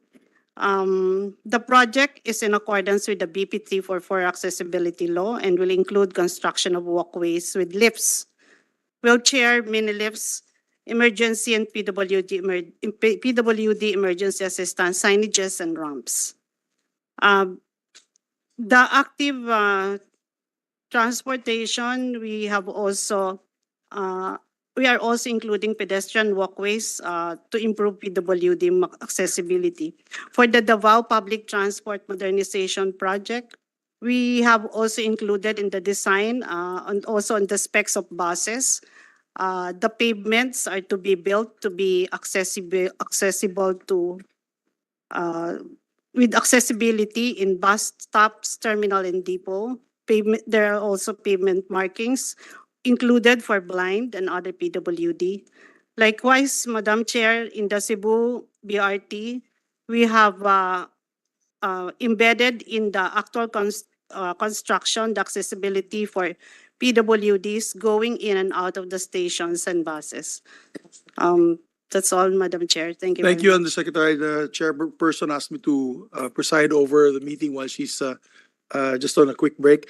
We'd like to recognize our majority floor leader, Senator Joel Villanueva. Mr. Chair, Yes, Yusek, we'll have to do it quickly because there's several other senators. yes, Mr. Chair, Like just to ask last point lang po on the question on inclusive mobility. We would just like to note po, Mr. Chair, that we have an existing law, Batas Pambansa 844, which has a 20-year-old implementing rules and regulations, 1994 pa po. At the beginning po of this administration, we started revisiting po the dated implementing rules and regulations. And right now po, 5 stakeholders consultation meetings have already been done, including po the National Council for Disability Affairs, the United Architects Union of the Philippines. And what's already happening now po is a line-by-line review of an updated implementing rules and regulations so that we come up with a unified set of standards for our disability, for our design for disability considerations. We are finalizing po the line by line by the 4th quarter of 2023 so that this wraps up po our strategy here. So as mentioned po, for our rail projects, for our operational assets, we're already working on the assets. For our ongoing construction projects, they're already incorporated by design. So 1, 2, and finally po number 3, for all of the future assets, they will be covered by this new set of implementing rules and regulations that will more clearly require and prescribe what are needed po to enhance the mobility of disabled persons. Thank you, Yusek, for the information. Thank you, Majority Leader? Mr. Chairman. Thank you, Mr. President, for finally getting a chance to ask questions. First of all, let me say good afternoon to our friends from the DOTR, Secretary Bautista. Napag-usapan lang namin ni Sen. Nancy yung inclusive mobility. We have been hearing about this for quite a long time. And hopefully, we don't just meet and come up with these ideas. Makita natin sana yung implementation, and next year, of course, nandito ulit kayo, babalikan namin kayo dun sa mga commitments po ninyo. Kaya ko binanggit yon at dun ako lilipad sa idea na yon kasi si Senate President, nakita natin yung passion niya to come up with the airport in Bukidnon, and it's been like 7-8 years now, Mr. President, no? And Hindi pa naman isang dekada. hindi pa isang dekada, malapit na. Pero dalawang administrasyon na. Mr. President, ako din ho, I have been constantly raising yung perennial problem with overloaded vehicles that traverse my province, Bulacan. Nakamatayan na ho ng kapatid ko ito. It's sometimes referred to as Lubakan. Parang lubak-lubak daw po kasi, no? Masakit to kasi pagka Bulakenyo ka tapos sinasabi yan, yung Lubakan area, dun pa sa may sa amin kasi ang dami yung potholes created by overload vehicles. And every time we have a hearing here in the Senate, kahit sa plenaryo, dito sa committee room na ito, the same committee room, nagbabago lang yung kaharap namin, nagbabago lang yung administrasyon. I have been challenging all of you every day. Mamaya hong gabi, 10:00 ng gabi, lalabas na ulit ang maraming truck doon sa norte. Tapos aalis po sila doon sa Bukawi, pupuntahan nila yung Governor Halili, mag-ano po sila sa MacArthur Highway, kaya wasak ho lagi yun. Bakit? Iiwasan nila yung weighing scale doon sa loob ng NLEX sa Bukawi exit. Araw-araw po yun nangyayari. Kung gusto nyo, mamayang gabi, samahan ko po kayo. Ganun pa rin po. So, gusto ko lang balikan ulit, no? Itong anti-overloading operations. ng DOTR because in Section 6 of Republic Act number 8794, yung an act imposing a motor vehicle user's charge on owners of all types of vehicles, yung 25% of NBUC will be imposed on trucks and trailers for loading beyond their prescribed gross vehicle weight. Ngayon, dun sa implementing rules and regulations, it provides that DOTR through the LTO has the following duties. They impose penalties on overloaded vehicles as determined through operations of weigh bridge and portable axle road weighing devices. Yung LTO personnel or deputized DPWH PNP personnel pwedeng mag-issue ng temporary operator's permit indicating the excess load and penalty to be paid applicable to the vehicle at the time of infringement. Gusto ko lang ulit. Parang awa nyo na. Mukha na akong taon-taon ko na lang ito binabanggit. Meron na po ba tayong gagawin talaga dito, sir? Kasi matagal na ito. Matagal na panahon na po. Please. Good afternoon, Mr. Chair. Good afternoon to Honorable Senator. Ako po si Attorney Vigor Mendoza. Ako po yung bagong LTO Chief. Siguro sir, pang 20 na ho kayo na nakakausap kong LTO Chief.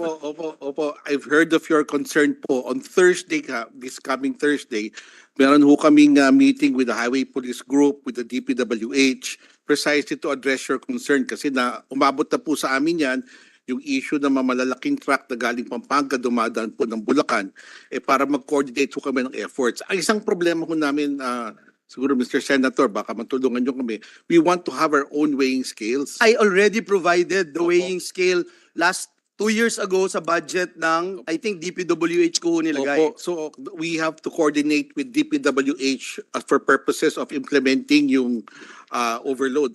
But if we can have our own, we can implement it even faster. Pero I can get it from DPWH and put it under Sige your... po. Sige. Ang pangsang challenge ho yata, sir, is the area where to put it. Kasi ang nakakalungkot lang, no, and I will say this over and over again, nakakalungkot, it's so obvious, dadating sila sa Bukawi, hindi sila pupunta straight. Aakyat sila doon sa tulay, sisirain lahat ng daan doon sa Governor Halili, sisirain lahat ng daan. Hanggang ngayon, no, sira-sira lahat ng daan doon sa MacArthur Highway. Alam na ng lahat po yun but then, wala akong nangyayari. I've spoken to PNP Chief, I've spoken to DPWH Secretaries, so many DPWH Secretaries. So sana magawan ho natin ito ng... Bigay nyo sa akin yung weighing scales. Papatupad ho namin yan. We will be accountable for it po. Pwede po. But for the meantime, the budget is still with DPWH. Opo, we are... So please coordinate po. No? We are Mr. Sige. Senator. Asahan ko po yan. Punta na ako dun sa ibang issue, Your Honors, dear colleagues. Yung kanina, narinig ko yung complaint ni Senator Bato. Complaint ko din yun. Lagi po tayong naghahanap ng tao na po pwedeng tumulong sa atin. Parang kulang po tayo doon sa seminar ng customer service. So gusto kong malaman, based on monthly reports required to be submitted by air carriers, gusto kong malaman how many passengers have encountered issues with their flights, baggage, or other concerns and complaints. Meron po ba tayong data nito? Kasi naranasan ko din po, nasa ibang bansa po kami, pumunta kami dun sa airport. Ang sabi ho sa amin, wala na yung flight nyo, minove na.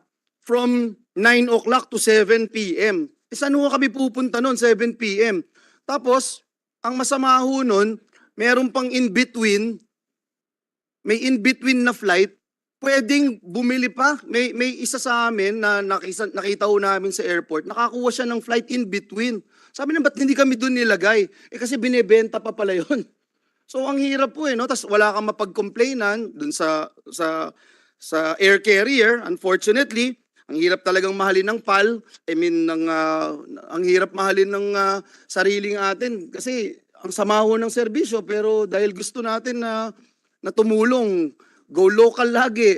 Pero ang hirap naman po ng service. Tapos wala ka rin makomplainan. So gusto kong malaman ano yung ginagawa natin dito. And meron ho ba tayong ganitong mekanismo para makita ito? We'll ask CAB to respond. Who would answer that, Secretary? CAB probably. Yeah. Thank you, Your Honor, Mr. Chairman. The first line of contact for passenger issues would be the airlines themselves, And under existing regulations, they are required to have Monthly personnel, reports, right? personnel Monthly reports. at the airports that can address the concerns of the passengers on the spot. That is very clear po. They should be equipped, authorized to respond and address the concerns of the passengers on the spot.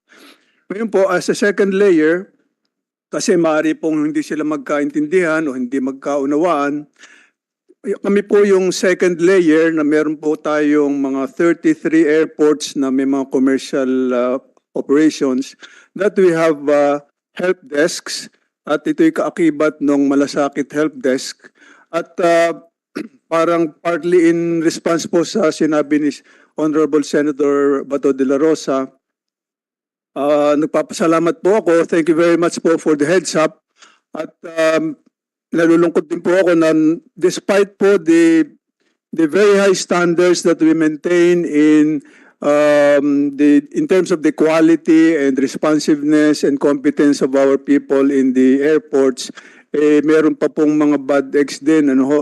At ang ma-assure ko po sa inyo, napakabilis po ng turnover natin ng mga airport personnel natin because we set a very high standard ng ating meron tayong point system doon at yung evaluation natin every year, they undergo seminars and training regularly po. At unfortunately, meron pa pong mga incompetent din na ano. Pero rest assured po na we will weed them out.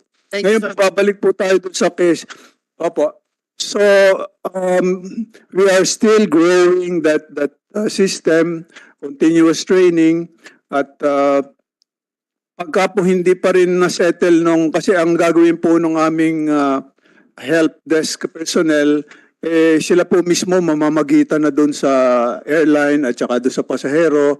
At I'm happy to report po na in many cases naman ay nakakatulong po tayo. Meron po tayong pwedeng submit na report ng kasi ang mga airlines ay required din mag-submit sa amin ng mga reports of the passengers that had issues that were handled.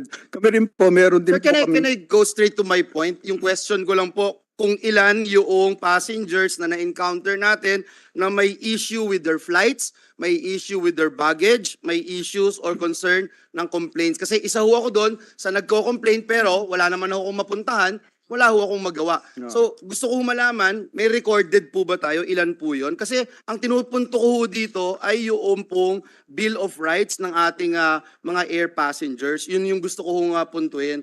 Meron ho ba sa buong DOTR, sa CAB o... Your Honor, if I may answer that question po. First For the question. period January to August of 2023, meron po tayong complaints that total 1,790.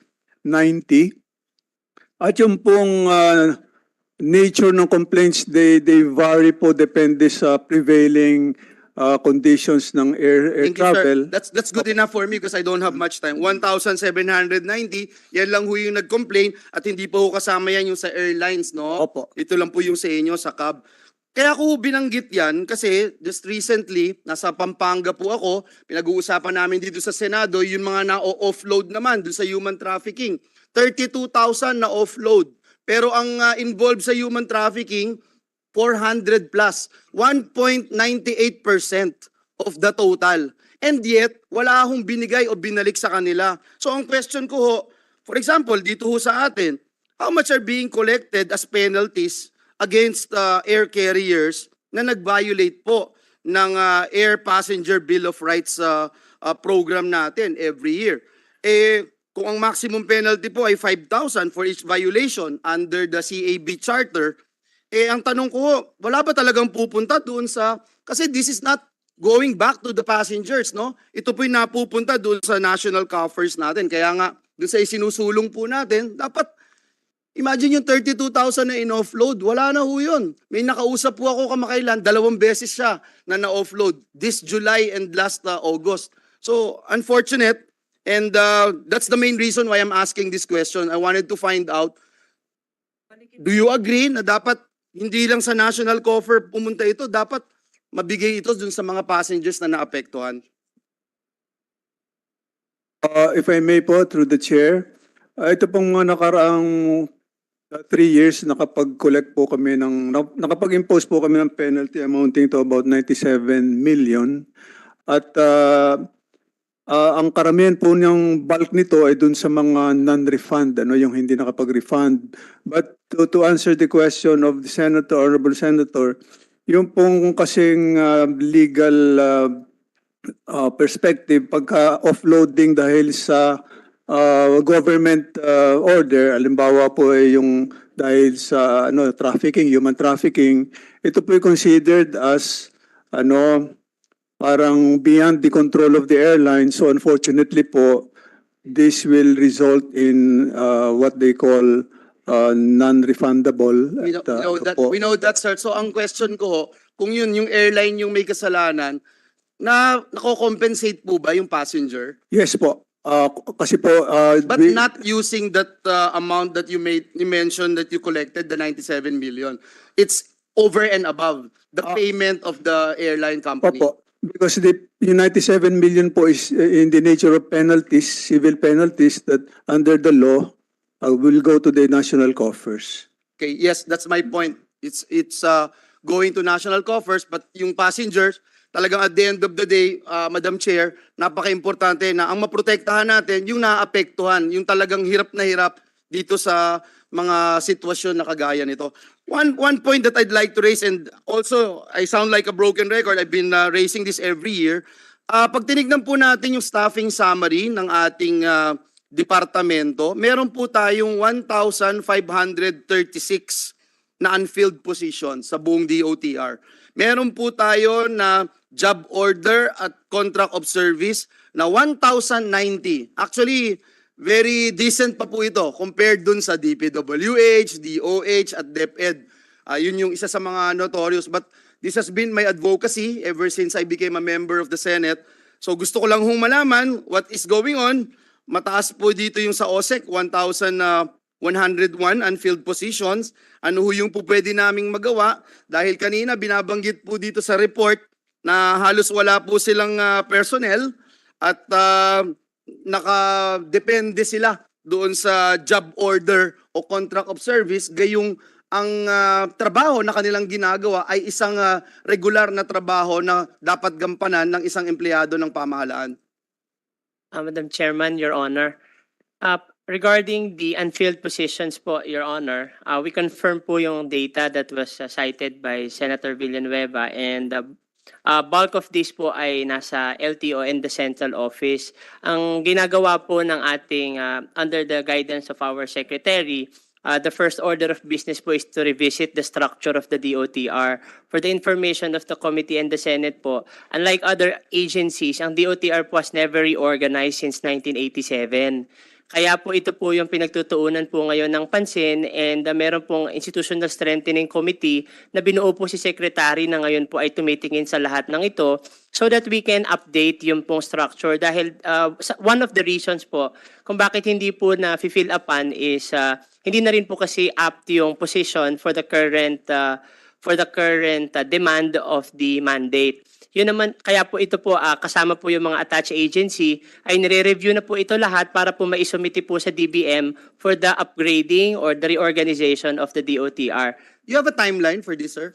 Ongoing po ito, sir. Ang working timeline po, hopefully within the year po ay maisubmit po sa DBM yung pong mga request. In fact, meron na pong 2 or 3 batches po na naisumiti na po sa DBM. Thank you, sir, kasi it's so hard to ask the private sector na tanggalin yung endo at sumunod sa binibigay ng ating saligang batas, yung security of tenure, etc., when the government is the biggest violator. We have 630,000 job orders, contract of service personnel. So it's so unfortunate. One last, Madam Chair, no? Kanina binanggit natin na pag-usapan namin ni Chairperson Grace yung sa Marina. Kasi tinitingnan ho namin yung inyong accomplishment report, pero nakita ko din po dito sa latest maritime accidents, ngayong taon lang ho, every month may aksidente. Nung June 18, yung MV Esperanza, Star caught fire. July 27 naman, 2023 din, MV Aya Express capsized, resulting to the death of 27 passengers. Buwan-buwan po ha. MBCA, Santo Niño, 7 sunk, resulting to 1 dead passenger. So, gusto ko malaman, pinagmamalaki yung accomplishment pero buwan-buwan may aksidente. Eh, anong policy changes did you enforce considering that several maritime accidents that happened this year, eh talagang hindi ho acceptable ito eh, no? Has there been a review of policies by Marina in coordination with other agencies to mitigate, if not completely avoid similar maritime incidents, sir? Madam Chair, tama ho yun, hindi lang, we have a data here since for the 10-year period, we have a total of 782 maritime accidents. 782. 82. Yes. Maritime accidents. From 2018 to 2022. Ngayon, iba-ibang mga causes niyan, mga grounding, failure to... I don't think we're proud of it, sir, right? My God. Yes. I mean, do we have the data sa ating rehiyon? Tayo ba pinakamaraming aksidente sa ganitong mga gawain? Well, if you compare to other countries? I don't have the data of other countries, but this is alarming. Definitely alarming. That's why I'm raising it. Kasi ho, hindi takot yung mga dahil sa compliance nila, dahil we do not have yung walang teeth yung aming policy. That's the reason why I'm asking. You now reviewing? Do you have some policy changes, recommendations on how we gonna do it? Because I am the principal author and sponsor of occupational safety and health standards, sir. And we work hard for this particular measure. I worked for more than 15 years. I was a member of the House of Representatives when I introduced this measure. Naging senador na ako, dun lang naging batas itong occupational safety and health standards. And yet, this is still happening. So I wanted to find out, anong pwede pa natin gawin? Kulang pa ba yung batas? Wala kasing batas talaga dyan, kundi memorandum policy lang namin. Memorandum circular. Batas po tayo. Nabasa nyo na po ba yung occupational safety and health standards, sir? So, hindi ako familiar sa occupational. Then you have to read it, sir, if you're with Marina.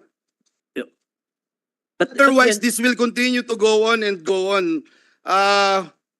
Nag-file din tayo ng Senate Resolution 571 directing the Senate, proper Senate committee to conduct an inquiry in aid of legislation, itong Philippine registered vessels with occupational safety and health standards.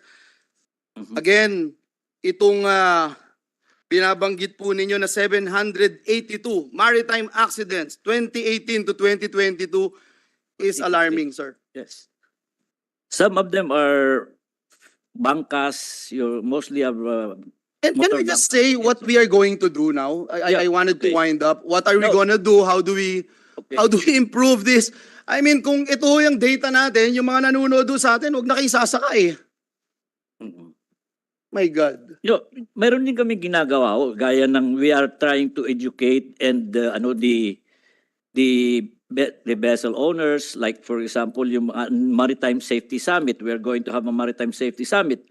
We review our policy on that. And the most important do kasi yung batas ng creating Marina is 1974. So we might revisit, or we might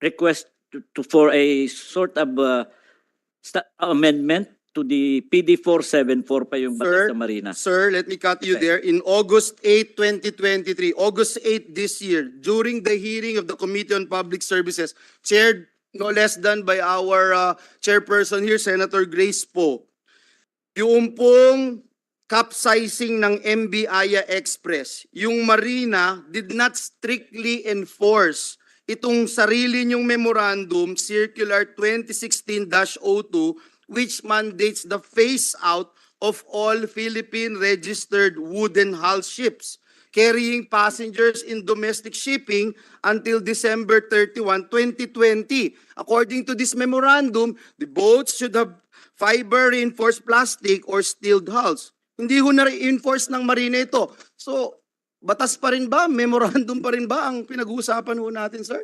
Check ko ho yun sa kanilang CPC. Yung Aya Princess is made of reinforced plastic. So fiberglass po yun. Pine-check namin. Yung ano, so it is compliant. Pero yung fiberglass yun, na-comply yun. What about the compliance on OSH, Occupational Safety and Health Standards, sir? There should be someone there na nag-aayos, nasisiguro na compliant po sila. Otherwise, 782, medyo mabigat po ito. Can you give us na lang, submit to the committee your Yes. courses of action in order I have to prevent this from Yes. happening again, sir? Yes, Madam Chair, yes. Sige. Thank you, Madam Chair. I will wind up by saying also, Madam Chair, that I'm in full support in the Philippine Coast Guard modernization. I was there in Oriental Mindoro, dun sa oil spill. Nakita ko yung hirap, pagod at sakripisyo ng ating mga Philippine Coast Guard. Unfortunately, when they requested 70.21 billion, ang inapprove lang at nirekomenda ay 24 billion, only 34%, Madam Chair, of their requested budget. Given that almost 60%, 66% of their requested budget has not been approved, I hope that they will continue to function well. And whatever we can do, we are here to support. And again, yung vision natin lahat to have a modernized Philippine Coast Guard ay mangyari na po, especially in the light of what's happening in the West Philippine Sea. Maraming salamat, Madam Chair. Thank you, dear colleagues, for your patience. Madam Chair, I can also respond to the issue of incidents, Senator. Well, meron po tayong yung Maritime Industry Development Plan. This is 10 years. Ngayon po, 8 years na. Magiging 8 years na lang because we have already had past 2 years. Kasama po rito yung domestic shipping modernization at pinag-usapan din po namin yung mga maritime incidents. Yes po, medyo mataas po. At basically, Marina submitted us the reasons for these maritime incidents, and these are basically human error and failure. Number 2 po, technical. Ang old ships, poorly maintained, at saka iba, yung ginagamit pa rin yung mga wooden hulled ships. And number 3 po, yung mga weather cause, mga disturbances, mga ganun po. And on the issue of the human error and failures po, kasama rin po rito yung aming technical proficiency sa mga seafarers. Kasama rin po sa MIDP yan. On the technical side, kasama rin po yung nabanggit ko kanina, yung modernization po ng domestic shipping.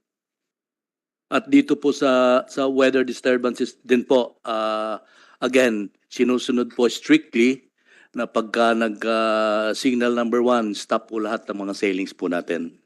Thank you, sir. I will not belabor the issue. I can go on and on. It's just that for me, if you have 782 maritime accidents from 2018 to 2022, it's a cause of concern for every one of us, especially to Marina. It is not as simple as that na papayagan lang natin itong ganitong data without us doing anything. There has to be radical policy changes, and we have to be radical in implementing our safety protocols. Maraming salamat, Madam Chair. Thank you. In addition po, Madam Chair, yung OSH, yung about the Occupational Safety and Health Standards. Meron pong counterpart dito sa ating maritime, yun po yung sa SOLAS.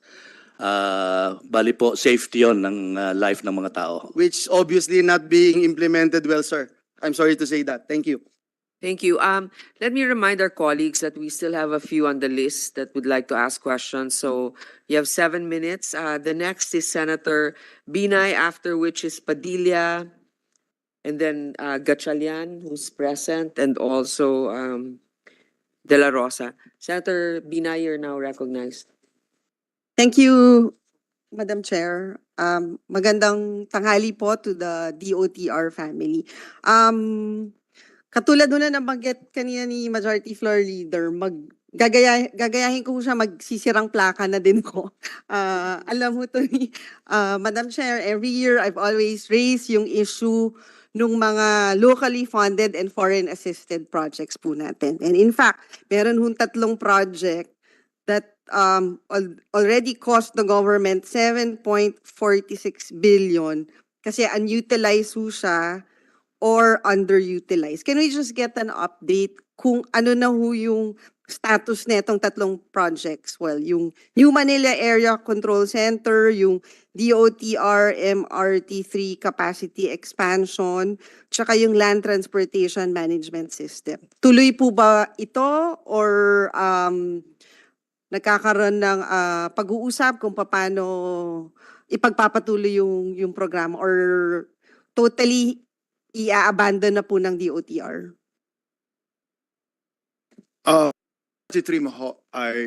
We have an annual budget of about 7 billion, Madam Chair. That 7 billion is part of the equity rental payment.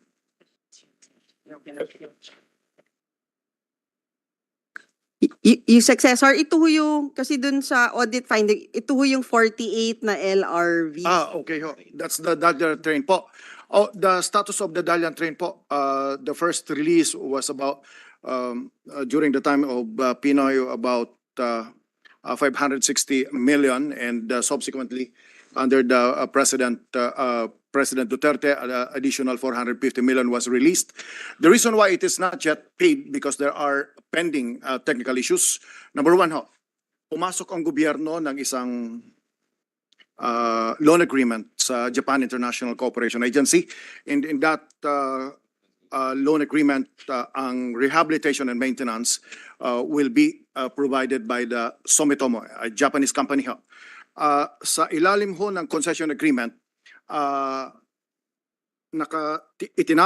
nakatali ang kamay ng gobyerno na pagdating sa tumatakbong mga riles, mga bagon ay 18 train sets mula doon sa 72 na mga bagon ho. At kapag lumagpas na ho dyan, ay magbabayad ang gobyerno ng about $2,000 bawat train set. Dahilan po sa pumasok tayo sa kontrata sa ang gobyerno nung previous administration sa JICA ho, ay in effect, ang sinasabi nito, ang magtatakbo lang ay yung 72. Yung 72 na mga bagon ho ay na-complete ang general overhaul in October, end of October of 2022. In other words, may sapat tayong tren para sa MRT3. Yung 72 ho, ito yung Dalian. Not yet. Papunta ho ako sa Dalian. Ito pong 72 ho ay sapat na para gamitin. Ngayon, hindi ho nagagamit yung Dalian sapagkat ang na-approve pa lang po ay siyam na mga bagon. Yung siyam ho, ito ho ba yung prototype? Opo. O hindi ho. wala na tayo sa prototype? Wala na ho tayo sa prototype. Yung 48 ho na mga bagon ay equivalent to about 16 train sets ho. Let me summarize ho. Hindi siya magamit sapagkat may technical issues po tayo. Hindi pa ho. Ang ibinabayad pa lang ho natin is about 1.2 billion out of 3.8 billion pa. Pero may binayad pa rin ho tayo na 1.2. Opo. Nakabayad ang... Na hindi natin magagamit. Technically. Hindi pa ho natin nagagamit. At baka hindi na natin magagamit ever. Hindi ho. Ang solusyon ho ng ni Secretary Bautista at sa ilalim ng administrasyong ito ay ipaloob sa kontrata natin between 2023 to 2025 ang pag-aayos ng Dalian trains at ang pag-aayos hong ito ay ongoing ang pag-uusap ng Sumitomo, the maintenance provider of MRT3, and the Dalian. Batay ho sa Sumitomo, there are about 3,746 drawings ang dapat isasubmit ng Dalian at no momento ang naisasubmit ng Dalian ay 229 drawings pa lang. Importante ho ang drawings. May pag-uusap po na parang i-refurbish itong train para maging suitable siya dun sa Sumitomo technology. Parang in short, parang ganun ho, di ba? Maging suitable ho sa maintenance facility ng depo. Sapagkat nasa kontrata ho ng Dalian train na dapat ang dadalhin nilang mga bagon ay dapat compliant sa depo equipment. Senator Nancy, just to interject, pag tayo hindi nakakapag-comply dun sa requirement ng agreement natin, nagbabayad tayo ng penalty fee. Yung, or commitment fee, yung Dalian ba, walang ganun sa atin? Gobyerno is liquidated damages po. Liquidated damages imposed against the contractor po. So hopefully, out of the 3 billion na total na babayaran natin, mababawas doon, di ba? In the end. Opo, Okay. opo. So, ngayon ho, nag-uusap ang Sumitomo at ang Dalian. Importante ho na ang Dalian, at yun din ang sinasabi ng DOTR, to require Dalian to submit the 3,746 drawings because that 3,746 drawings will be the basis of maintenance. Otherwise, paano bibili? Ang pinapadala lang po ng Dalian ay basically the parang concept design. Wala yung parts and components ng Dalian train. Without the parts and components of the Dalian train, how can the Sumitomo, the maintenance provider, design a maintenance program? Pero Yusek, hindi ho ba option sa atin na wag na lang natin gamitin totally yung Dalian? Or kung whatever is delivered nung nandito na sa atin ngayon, yun na lang, and then kung ano pa yung balance, wala na. 'Cause I remember it, Madam Chair, noon, and you were part at the beginning of the previous government, ang sinasabi sa amin ni Secretary Togade, parang they were in talks with Dalian dahil to get favorable agreement na parang aayusin na lang, which I guess walang ganung Hindi ho siya pagtatapos sa usapan. Hindi ho siya nag-succeed. Ang original in 2016, 2017, nung ako po ay nasa DOTR, parang sinabi ho natin sa Dalian, dalhin nyo yan sa Subic, dalhin nyo yan sa Clark, ayusin niyo at your cost para compliant niya siya sa depo. Ang maliwanag naman po na kapag isa sa mga non-compliance ng Dalian, kapag nasira ho siya, dapat inilalagay sa car hoist, hindi po siya compatible. Therefore, that is a violation po. Ngayon, ang ginagawa ho, what is the national interest on Dalian? Ginastusan na po natin, 1.2 billion. The Aquino administration, the Duterte administration, about 1.2 billion already. At nandito na ho, pwede namang ayusin pa. So, the national interest is whether or not i-proceed natin sa paggagamit. Ngayon, ang gobyerno ho ay nakikipag-usap sa JICA/Sumitomo na pwede ba ayusin nyo na yan para pag technically compliant, mag-minus plus na lang tayo sa babayaran sa Dalian para magamit na natin to. Bakit kailangan gamitin ito at bakit madiliin? Sapagkat parte ho ng kontrata ng gobyerno sa Sumitomo/JICA ay yung mga bagon ngayon na nag-ooperate is about 3-car train. Ang objective ho natin sa loob ng 2023 to 2025, yung 3-car train ay maging 4-car train. Ang 3-car train is 1,108 ang pasahero ho. Kapag naging 4-car train ho yan, ay magiging 1,450 ang pasahero. At dahil sa bahagi ng Sumitomo project ko ay systematic rail replacement signaling system, ina-expect ko natin ng mga 3 minuto ang headway. Ang pagdating ng bagon, ng train sa bawat istasyon, kung magaganap po siya, mas mabilis ang takbo at paghakot, pagsakay ng mga pasahero at kailangan natin ng tren. So kailangan natin ng Dalian. So anong time frame ho niyan? Because alam niyo naman, Yusek, hanggang ngayon, yung riding public natin sa MRT, ang haba pa rin ng pila. Parang it's still the same problem. Hindi pa rin natin nabibigyan ng solusyon itong problema ng ating mga kababayan na sumasakay sa MRT. In fairness po sa Duterte administration, naayos ho ang MRT3 sometime 2018, 2019 sapagkat maliban sa mga elevators ay fully operational, nagkaroon ng systematic replacement, naayos ang general overhaul, ang halos lahat ng bagon. Well, may contribution ang Marcos administrations for about 12 na bagon na natapos. So, in other words, nagamit ho. Ang dahil nagamit ho siya ay ang pila ho na nakikita ho natin sa mga kalsada at sa mga istasyon ng MRT3, I think let's put a proper context sapagkat about 40% ho ng mga mananakay natin ayaw nila ng stored value. Mas gusto nilang bumili ng ticket at pumila araw-araw sapagkat ang dahilan, wala kaming sapat na pera, wala kaming 300, 500 pa ilagay sa stored value. Therefore, 40% ho ng mga mananakay natin sa MRT3, which is also happening in RT Line 1 and Line 2, ay mga single journey So parang ticket. Tingi-tingi. Tingi-tingi ho. Tingi-tingi. Yan po ang katotohanan ko bakit may pila pa rin. Pero hindi na ho siya katulad ng dati. Siguro Yusek, baka maganda na bigyan niya ng incentive pag if they baka may less 20 pesos or discount. Baka may Discounted ho. ganung Discounted ho. Pero ang wala stored pa rin value. takers. Sometimes, ang karaniwang stored value ay 500 to 1,000. Sa mga ordinary nating mga mananakay, papunta ng Makati, papunta ng Pasay, papunta ng Green Hills. So, mas pinipili ho nila. Thank you, Yusek. Single. Moving forward, doon naman sa MACC, Phase 1 and 2. Isang dekada na hong walang nangyayari sa proyekto na to. Yes, through the chair. Good afternoon, Senator Binay. Yes, the MACC is an old equipment acquired in the early decade of 2000, around 2005, 2006. In fact, this equipment has been overtaken by the new CNS ATM. However, the MACC was already procured. It did not really become fully operational as it was superseded by the CNS ATM.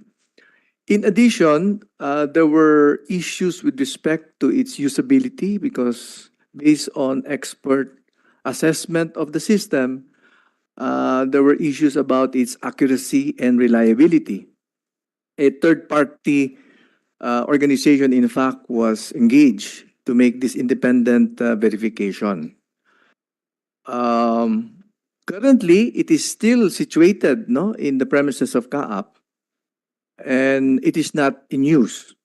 What we have done is to offer it to other agencies like the Coast Guard and the Air Force and the Navy because they may possibly have some use for it as a surveillance or intelligence equipment, but none of the agencies were interested because it would need to be upgraded and it would be an expensive exercise. Kano nga po ulit to? Several hundred millions, Senator Binay. So what we have done also in the past few months is to engage with the vendor so that we could end already the contract. There are still some other work to be done, but which we deem is no longer practical. So what we had explored with the vendor is a mutual termination. We will no longer or discontinue the work that still needs to be done because it is no longer relevant, it is obsolete. There are retention monies that DOTR holds, and we continue to use it as in the overall discussions with the vendor. At the moment, Senator Binay, ongoing discussions are still being pursued so that a settlement and a mutual satisfactory end of this transaction is reached. Thank you, Your Honor. Thank you. And then who dun sa Land Transportation Management System? Madam Chair, Madam Senator, dun po sa ating computer system, we are almost 100% na po. Sa driver's license, we're 100% under the new system. Sa renewal of motor vehicle registration, we're 90+%. In fact, we're gearing already. We have talked to the supplier. Nagagamit niyo na ho? Nagagamit na po. In fact, if we are able to address the final issues, we have already discussed this with the end users, mga dealers, mga district offices po namin. Siguro ho by end of October, ang usapan ho namin with the supplier, i-turn over na ho nila yung core system. At the same time, we are closely working with the ICT para tulungan ho kaming i-operate na itong system the moment it has been turned over to us together with the source code and access codes. That way, yung other functionalities and connectivities na kailangan gawin through with the ICT na po namin gagawin po yan. Pero gamit na gamit po namin ang bagong system po natin. Thank you. And then yung my favorite, yung Cebu Bus Rapid System na, I guess alam niyo naman, Secretary, di ba? Merong 3 projects, 4 projects na 94 million na yung commitment fees natin na binabayaran.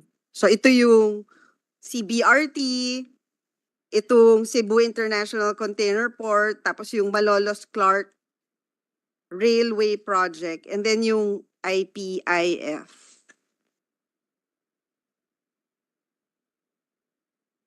So I guess can we just get an update itong sa CBRT, itong port, yung Malolos. And then pwede padagdag na din ng EDSA Greenways na supposed to be, it was awarded in 2021. Dapat tapos na siya ng 2023. Pero at the moment, based on your report, 1% pa lang yung nagagawa dun sa programa. Madam Chair. Madam Chair, about the status of the Cebu BRT is the package 1 is already being constructed. So we expect to complete the package 1 by December and have Ano yung component ng package 1? package 1 is the 2.2 kilometer segregated bus lane. And then we have also the package 2 and 3, which is now submitted for procurement. The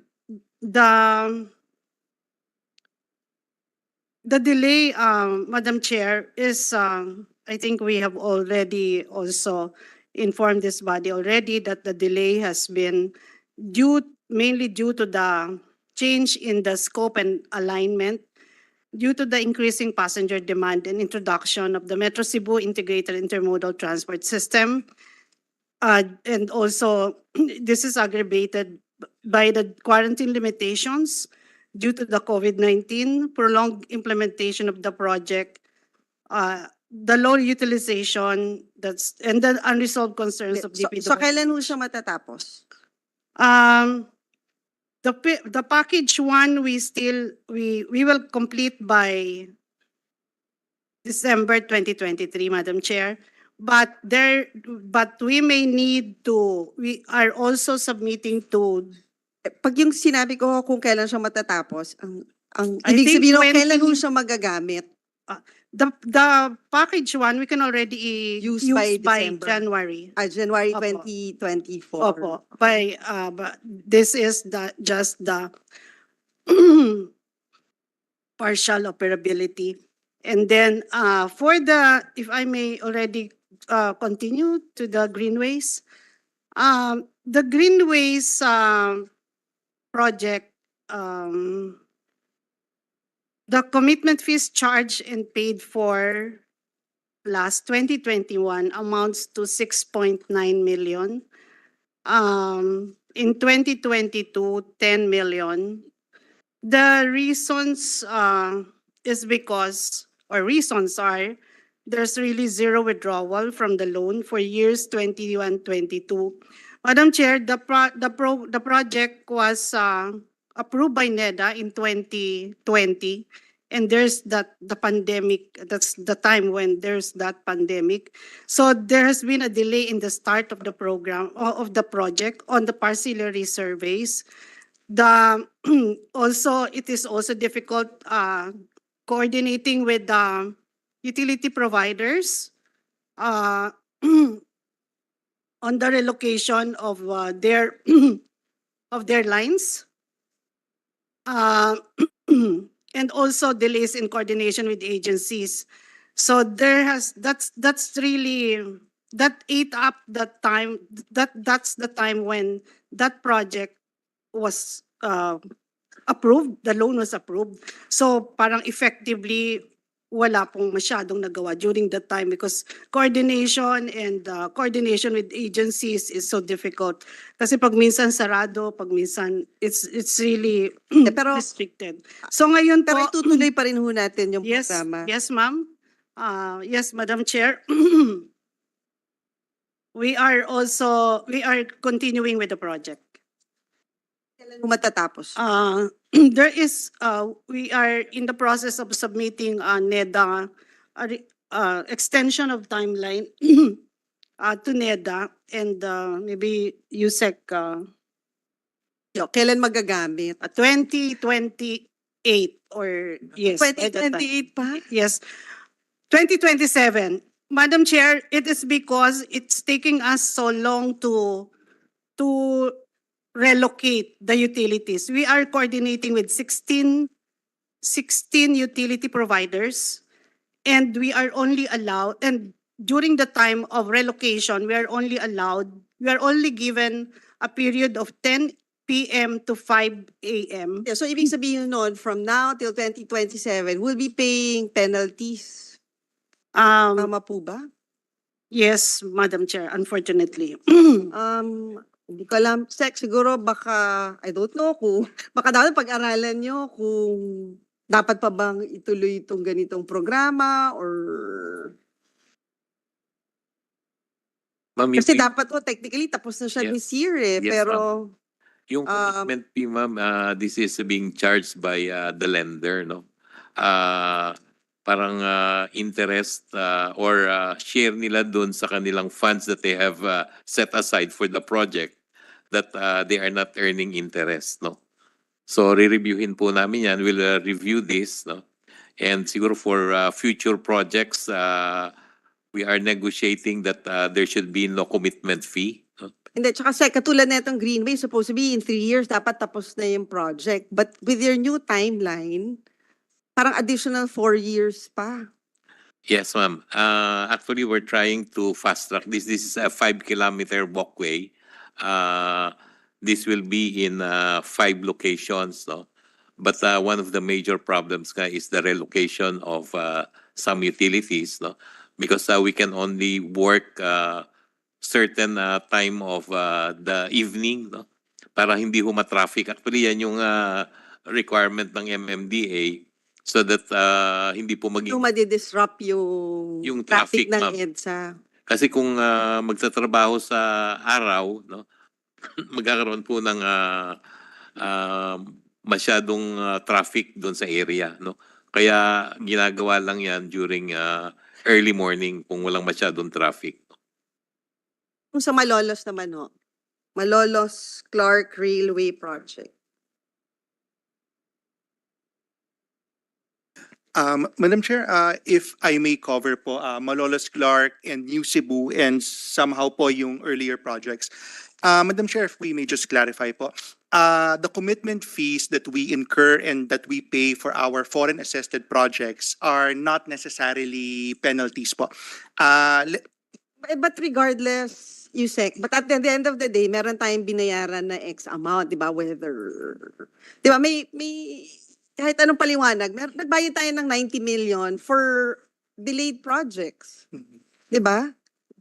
So, I mean, I don't see any justification dun sa pagbayad natin na hindi naman dapat natin binabayaran kung nai-implement on time yung mga project.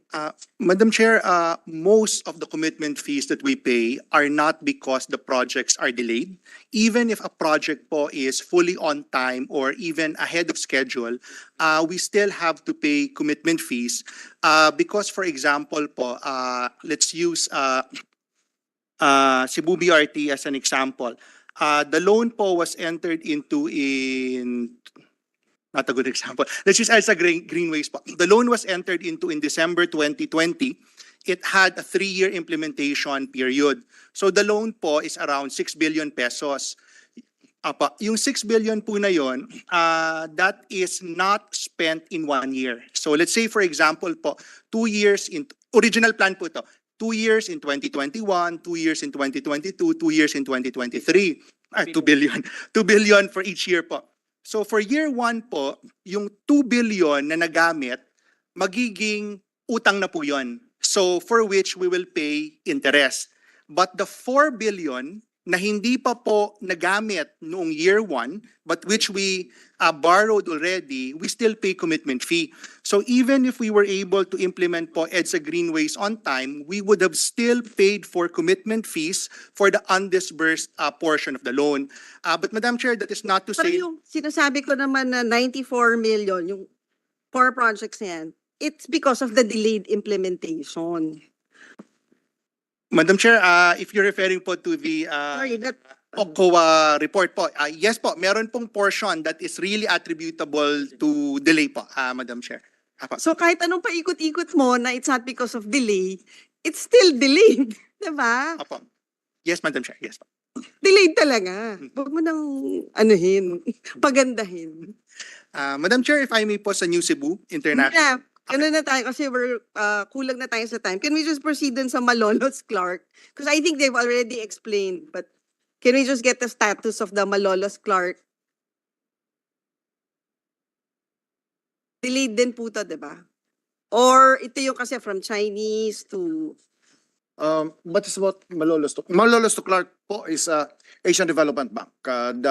Opo, that's a Asian Development Bank and wala ho tayong I'm not too sure po kung ano po 'yon, but it was just awarded a year ago. Parang I remember ho, during the previous budget, I think right of way ata problema dito. Yes, but let me inform this committee ho, Madam Chair, that only 23% is private. We are using PNR alignment, and therefore this is available construction sites for the civil works. About only 23% private po. From Manila to Tapos Malolos. kailan na ho ito mag-ooperate? Ang aming in the updated commitment po, it's by 2027 we expect to complete the civil work, the station of Clark, Angeles, San Fernando, including Minalin, Apalit, Malolos, 2M, Malolos, May Kawayan, 2B, Balagtas, Bukawe, including West Valenzuela po. Maganda ho ito because other civil works po as high as 84%. That's Balagtas. Yung iba ho ng mga civil works, we're talking here of about 7 stations from West Valenzuela to Malolos and about 66 stations from Malolos to Clark. Ang nag-average na po tayo ng 35%. Yung iba ho ay nasa 60 to as high as 84%. Yung iba ho ay nasa 23%. Ang expectation ho natin by 2027, partially operational na po ito. Sapagkat ang civil works po ay basta't na dyan na ho ang right of way, aabutin ng 2 taon. Pagkatapos ng 2 taon, you would need at least 1.5 years para sa electromechanical and you would need 6 months para sa testing and commissioning ho. Based on the contractors and the consultants, Japanese-based consultants, so by 2027, substantially 7 stations, Manila to Malolos, 6 stations of Malolos to Clark will be completed po. Thank you, Yusek. Siguro, last na lang, kanina nabanggit ni SP yung development ng ating mga airports, well as chairperson ng Committee on Tourism. Can we just get an update kung meron ho tayong port development for cruise ships naman po? Because this is another market that we can tap for our tourism industry. Through the chair. Good afternoon, Your Honors. I am Jay Santiago. I'm the General Manager for the Philippine Ports Authority. In answer to the question of Senator Binay, yes, Madam Senator. In fact, we are set to inaugurate our first exclusive cruise terminal, meaning this is a terminal which is solely dedicated for cruise ships in Siargao, which is scheduled sometime this October. And then we will be breaking ground in another exclusively dedicated cruise terminal in Coron, Palawan. That will happen before the end of the year. And then we have earmarked and programmed the conversion of certain terminals, existing terminals in certain tourist destinations, to convert them into cruise terminals. One will be in the Balbagon port in Camiguin, and then another one in Alegria in Aklan, which will cater to Boracay. And then also in a portion of Tagbilaran for Bohol, Your Honors. Thank you, Madam Chair. Ay, meron. Yes, May and I'm sorry, Your Honors, and to add also, we are also improving Curimao Port in Ilocos Norte, which has already been accepting cruise ships, and also Salumagi Port in Ilocos Sur, which has also been accepting cruise arrivals, Your Honors. For Manila, wala kayo? For Manila, currently, there is no particular location which we can dedicate as a dedicated cruise terminal, Your Honors, but we are currently utilizing Pier 15 of South Harbor. Pero yung facilities nun parang hindi bagay for cruise ships eh. Parang pangkar. Ito yung sa likod ng Manila Hotel, di ba? Yes, Your Honor. But in fact, there is a proposal and the PP has already given a clearance to develop for a dedicated cruise terminal at the area right at the back of Soler Resort and Casino. Ito parang world-class facility for That is the intention, Your Honor. Thank you. Thank you, Madam Chair. Thank you po, Sec. Thank you. Actually, the next on the list is Senator Padilla, then Gatchalian, De La Rosa, but maybe just courtesy to our minority leader, if it's okay with you, for me to give him the... I let them go ahead according to you your let them- list, yeah. Okay, but before I do that, because nakita ko na si Mr. Santiago, yung sa top CRM, hindi na matutuloy to, di ba? Or anong mangyayari po? It's still being studied po, no? But there is already a report from ARTA, no? That it may not be the best solution to the problem, no? Oh, kasi di ba sa Bulacan sila magpa-park? Di ba? Sa kwan ho, Saan? tama. Yung container yard ho. The container yard is in Bulacan, no? Okay, go ahead. With the permission of the Secretary, Your Honor. In fact, the Bulacan Container Yard is only an alternative container yard as provided in the latest draft of the operational guidelines, which we also presented before Your Honor during the Senate hearing. The private container yards will be allowed to be included in the system. So meaning the private container yards around the area, around the port area, will be included in the accreditation system so that they can also accept empty containers, Your Honor. But they're not going to be obliged to park there. No, Your Honor, it will be voluntary. Pero dati parang hindi voluntary di ba? Actually, Your Honor, when we presented it during the Senate hearing, it was already like that, except that the oppositors were of the understanding, I think, that it will be solely concentrated in Bulacan, which is actually... But also the Secretary released a statement, maybe also understanding it the same way the stakeholders did, that they had no choice, but they had to park in Bulacan. Secretary Bautista, so there's no final decision on this yet, is what you're saying, but there's a moratorium. Yes, ma'am. It's temporarily deferred, no? Until we make the final recommendation to the president. When is the timeline of that? Within the month, ma'am. Okay, it's better not to rush a decision, especially if we haven't really quelled the concerns of the stakeholders. Yes. So I asked, and I know that you have a lot of meetings coming up, that you meet with the stakeholders first before coming up with a decision, sir. Yes, ma'am. Okay, thank you. I'd like to recognize Senator Robin Padilla. Maraming salamat po, Madam Chair. Marami po akong dinig na magandang balita, no, para sa mga tiga Norte. Para naman po sa South, gusto ko lamang pong itanong, ano pong balita sa Philippine National Railway South Long Haul? Kasi matagal na po namin inaantay ito sa Bicol. Alam nyo, lumaki po ako sa train dyan sa Bicol. Nami-miss na po namin. Kung sana dumating po yung panahon. Ano po bang balita? Magkakaroon na po bang magandang balita sa amin? Okay, Madam Chair, ang PNR South Long Haul ay Calamba to Daraga Albay. Opo. That's phase 1. Ang phase 2 ho ay Daraga Albay, papunta ho ng Matnog, Sorsogon. Ang phase 3 ho ay Chaong, Quezon, going to Batangas Port, at ang phase 4, Calamba, papunta ng Sucat. Ang package 5 po niyan ay rolling stock and electromechanicals po. Sa kasalukuyan po ay nakakontrata ang gobyerno sa China Exim Bank. It's about 14 billion para sa project management consultancy. Katulad po ng loan sa JICA at Asian Development Bank, kapag ka ang katulad ng China at ang Japan, Asian Development Bank ang nagpapautang, ang dalawang kondisyones ho doon ay number 1, ang consultancy or project supervisor ay galing sa kanila. At ang contractor din po ng civil works, rolling stock, electromechanical ay galing din sa kanila. Sa Calamba to Daraga Albay, ang project management consultancy ay CRDC, China Railway Design Corporation.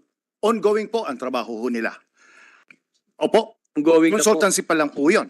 Okay po. Yung civil works, Yung, yung maputol ko po kayo, sir. Yung pong sinasabi sa NEP na meron 3 billion na alokasyon para sa proyektong ito, sa consultancy, ano po ba yung ibig sabihin nun? Ano po ba ang saklaw nun? ang saklaw po ng Project Management Consultancy number 1 ay gumawa ng terms of reference para doon sa mga procurement katulad ng civil works.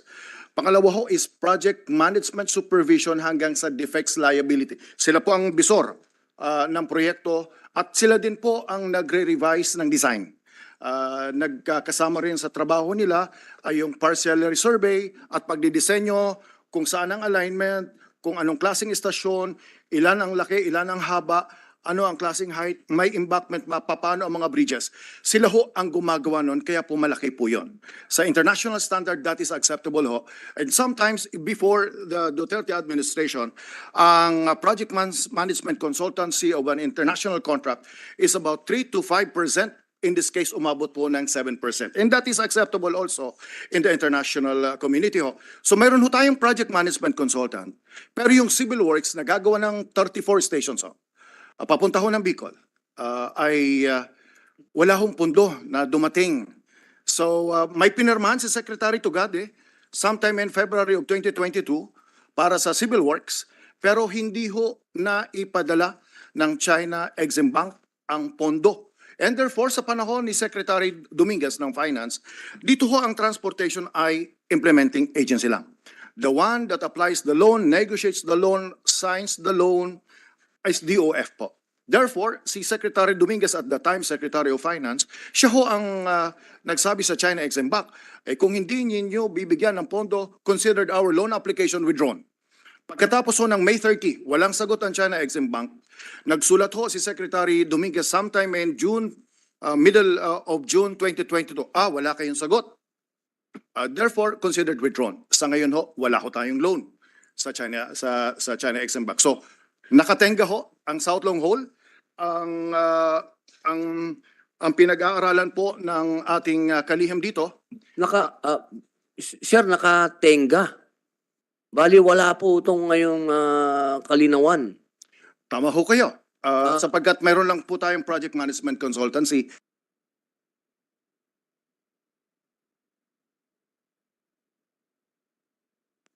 Yung 3 billion ho ay hindi lang po siya tungkol sa part ho kasi ng ang trabaho ng gobyerno ay ang right of way pati na ang ISF. Tanong, ano ang direction consultancy? May mga nakatinggang trabaho din. Ang gobyerno, tulad po sa Asian Development Bank, sa JICA, ang trabaho ho ng gobyerno ay right of way. Relocation of utilities ho. Pagkatapos ho ay relocation of ISF, yung mga informal settlers po, at yung pagbibili ng lupa. Sa ngayon, ang 3 billion po ay nakalaan para sa relocation ng ISF. Bakit po mayroon tayong ganyan? Sapagkat habang wala ka pang pondo galing sa China Exim Bank, ino-operate na po natin papunta ng Bicol. So in other words, long-term, medium, immediate, tactical, operational, in medium term, and long-term ho, kahit i-terminate natin at mapunta sa iba, or kahit existing yung project, kailangan pa ho natin i-relocate yung mga ISF sapagkat under the Marcos administration, pinagana ho natin ang trend existing PNR alignment from San Pablo to Lucena. Ngayon ho ay binuksan ho natin, lumang alignment pa ho ito, lumang trend pa ho ito, lumang istasyon pa ho ito. Opo. Para nagagamit, halimbawa po, may pong umaabot sa Bicol. Wala pa. may existing operation pero luma. Si Poco to Naga at binuksan natin last August 2, Naga to Ligao, which means mayroon na tayong operation ho doon. Tapos yung ating Calamba to San Pablo, operational na ho yan. At yung ating San Pablo to Lucena, naging operational na po yan. In other words, kung ano man ang interes ng gobyerno, whether it's going to be China, Asian Development Bank, or PPP. May study na po kayo, gano'n, nagawa na. Opo. May study na po tayo. Okay po. Meron lang pong follow-up doon. Bakit po naiwan yung Camarines Norte? Medyo parang aping-api kami. Parang lahat po dinaanan eh. Lahat dumaanan eh. Biglang kumanan. Nakakalimutan yung kaliwa. Oo, parang bakit po kaya? Ano? Ako po ay Bicolano din, Opo. Madam Chair. Ano pong nangyari sa Camarines Norte kaya? Kahit noon pa ho, policy ho. Kung idadaan ho sa Camarines Norte. Well, ano ang future line? Ang future line, ang future ho, not in this present project ho. Dito sa Manila to Daraga ho, yung pinarma ni Secretary Tugade, ay wala po talaga ang daet. Ang Opo, dapat opo. po ng daet Hindi, ay ngayon Starlight. po sa administrasyon po ninyo, hindi ba 'yung magagawa ng paraan na masama kami? Ang pinag-aayos po natin ay Sparline. Ibig sabihin no, may biyahe mula say Total, meron namang 3 billion na study diyan, ba't isama nyo na kami diyan? Oh, Senator, nasa menu po ng Department of Transportation na isama yung study ho niyan. Ang ongoing lang study po ngayon ay Manila to Matnog Sorsogon. Pero yung binabanggit ho namin, nakalatag na ho ang mga future studies natin. Kasama ho ang Sparline papunta ho ng Camarines so Norte. sir, meron na po papuntang Camarines Norte. Wala pa ho. Wala ho. Kasama ho yan sa plano po, pero wala pa ho tayong pondo para sa papunta ng Camarines Norte. Hindi po pwede isingit yan. Isingit nyo kami. Ang lapit lang po no, no? Ilang kilometro lang yun. Camarines Norte. 19 kilometers.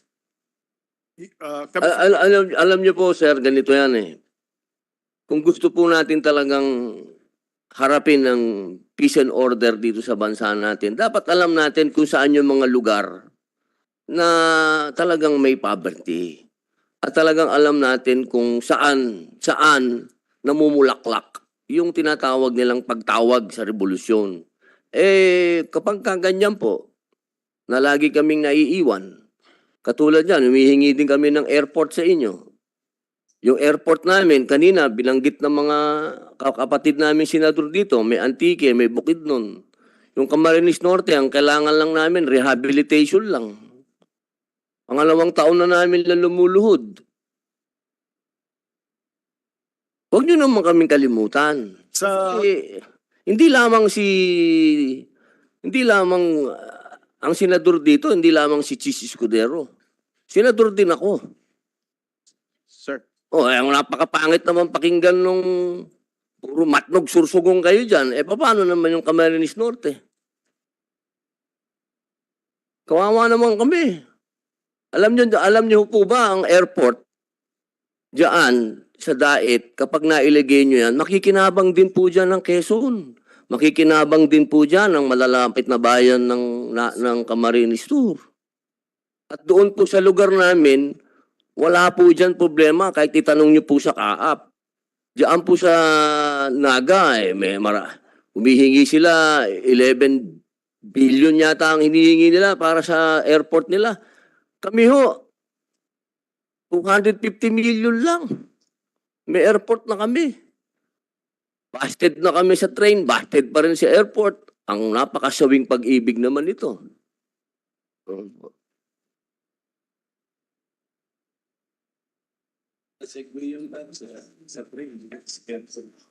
Sir? Sa meron po kaming runway, rehabilitation lang po ang kailangan po namin.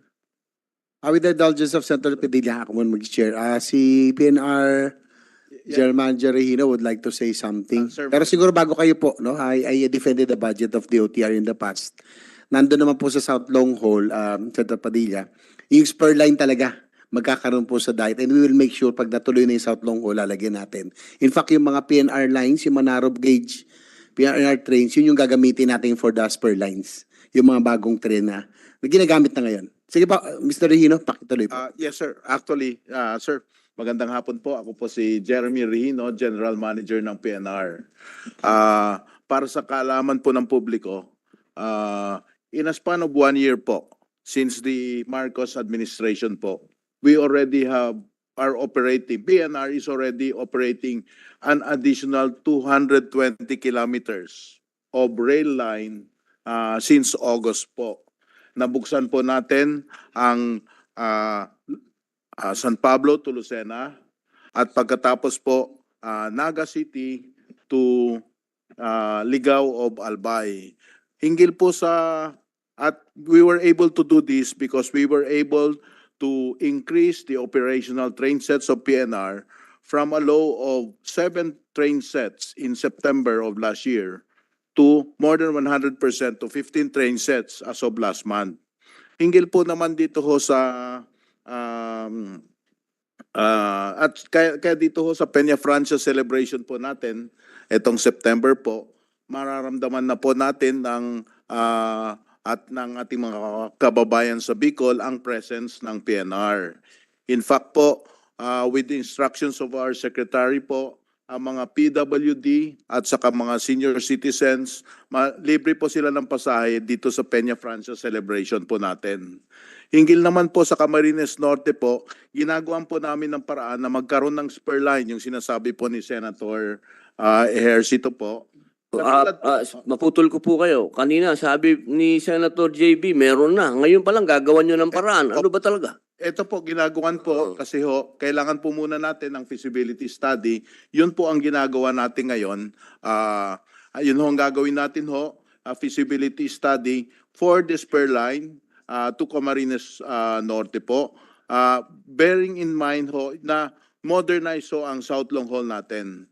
So ganun ho, hindi ho natin parang ang nangyari po dito sa Metro Manila, hindi ho nadaanan ng NSCR ang Nabotas. Ang solusyon ho natin sa mga taga Nabotas po ay magkaroon po tayo ng spur line na didikit po sa NSCR. Ganon din po sa Camarines Norte, magkakaroon ho tayo ng spur line na didikit po sa South Long Haul. Kaya hindi ho maka-cut off ang mga tao dito. At saka ang mga lumang alignment po natin, gagawin po natin itong heritage lines because these are the two tourist alignments po. So hindi ho tayo masasayang ho dito. We will still continue to maintain these heritage lines po. Magandang balita po yan. Mga kailan po kaya namin aasahan yan, boss? Mina po sa DOTR ang sasagot. Ang in charge po ng pagpaplano ho ay ang opisina ng Undersecretary for Planning and Development. At ang commitment po nila ay maisasama sa GOP, maisasama sa FS Fund. Is this year? This year na po, Senator. Sabi ho ng Planning Department ng DOTR, 2024 po kasama na sa FS. Okay. Pati po yung airport. Madam Chair. Madam Chair, Your Honor, Yung regarding... airport namin, meron ng runway yun, boss. Rehabilitation lang. Yes, Your Honor, Madam Chair. Kasama po ang Dait Airport sa original proposal po ng DOTR. Unfortunately, hindi po ito nag-land sa NEP. And so we will be collaborating with both houses po to ensure, para makakuha po tayo ng way para magkaroon po ng allocation po yung Dait Airport dahil kasama po ito sa original proposal. The original proposal, Madam Chair, is 100 million po for Dait Airport. Hanip no? Boss, baka ilaban naman nyo. Kasi siyempre may kausap din naman ako sa DBM Sabi naman ng DBM, pag hihingang kayo kung ano yung priority nyo isama naman nyo yung airport namin. Para naman makatotohanan. Opo. Okay po. Yes, Last, Your Honor. isang question na lang po para naman po sa PCG, sa Coast Guard. Sir, masaya ka ba sa budget nyo?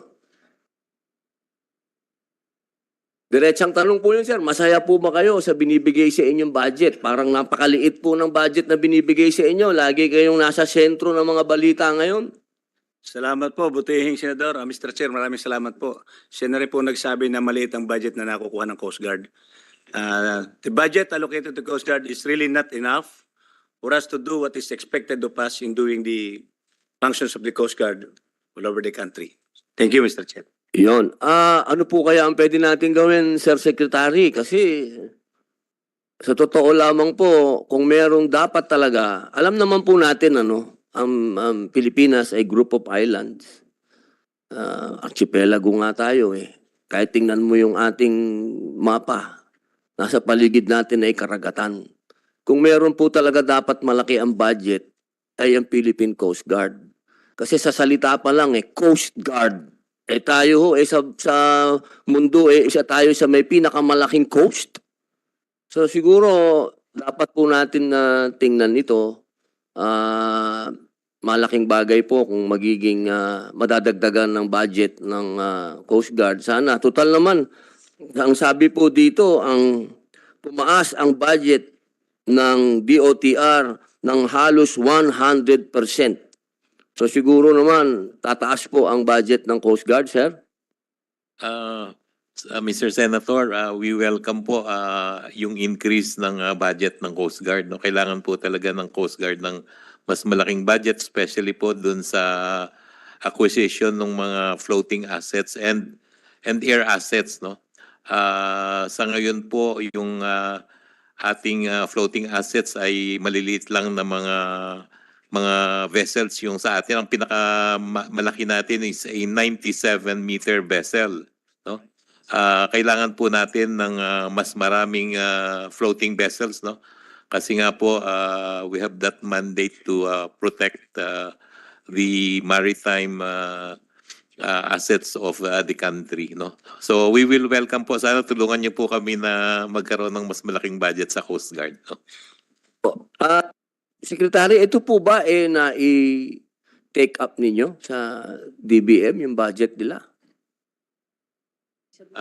Ngayon they have 24 billion that was allotted to the Yes, Philippine ma'am. Coast 24 Guard. billion. That's an increase of about 3 billion from last year. Of course, they'll always have room for an increase. Sir, ang original request po ay 70 billion, no? Opo. Opo, Madam Chair, parang medyo kulang malaki. na kulang po yung 24 billion kung Ang bulk po nito ay para dun sa mga assets po ng Coast Guard. Opo, opo.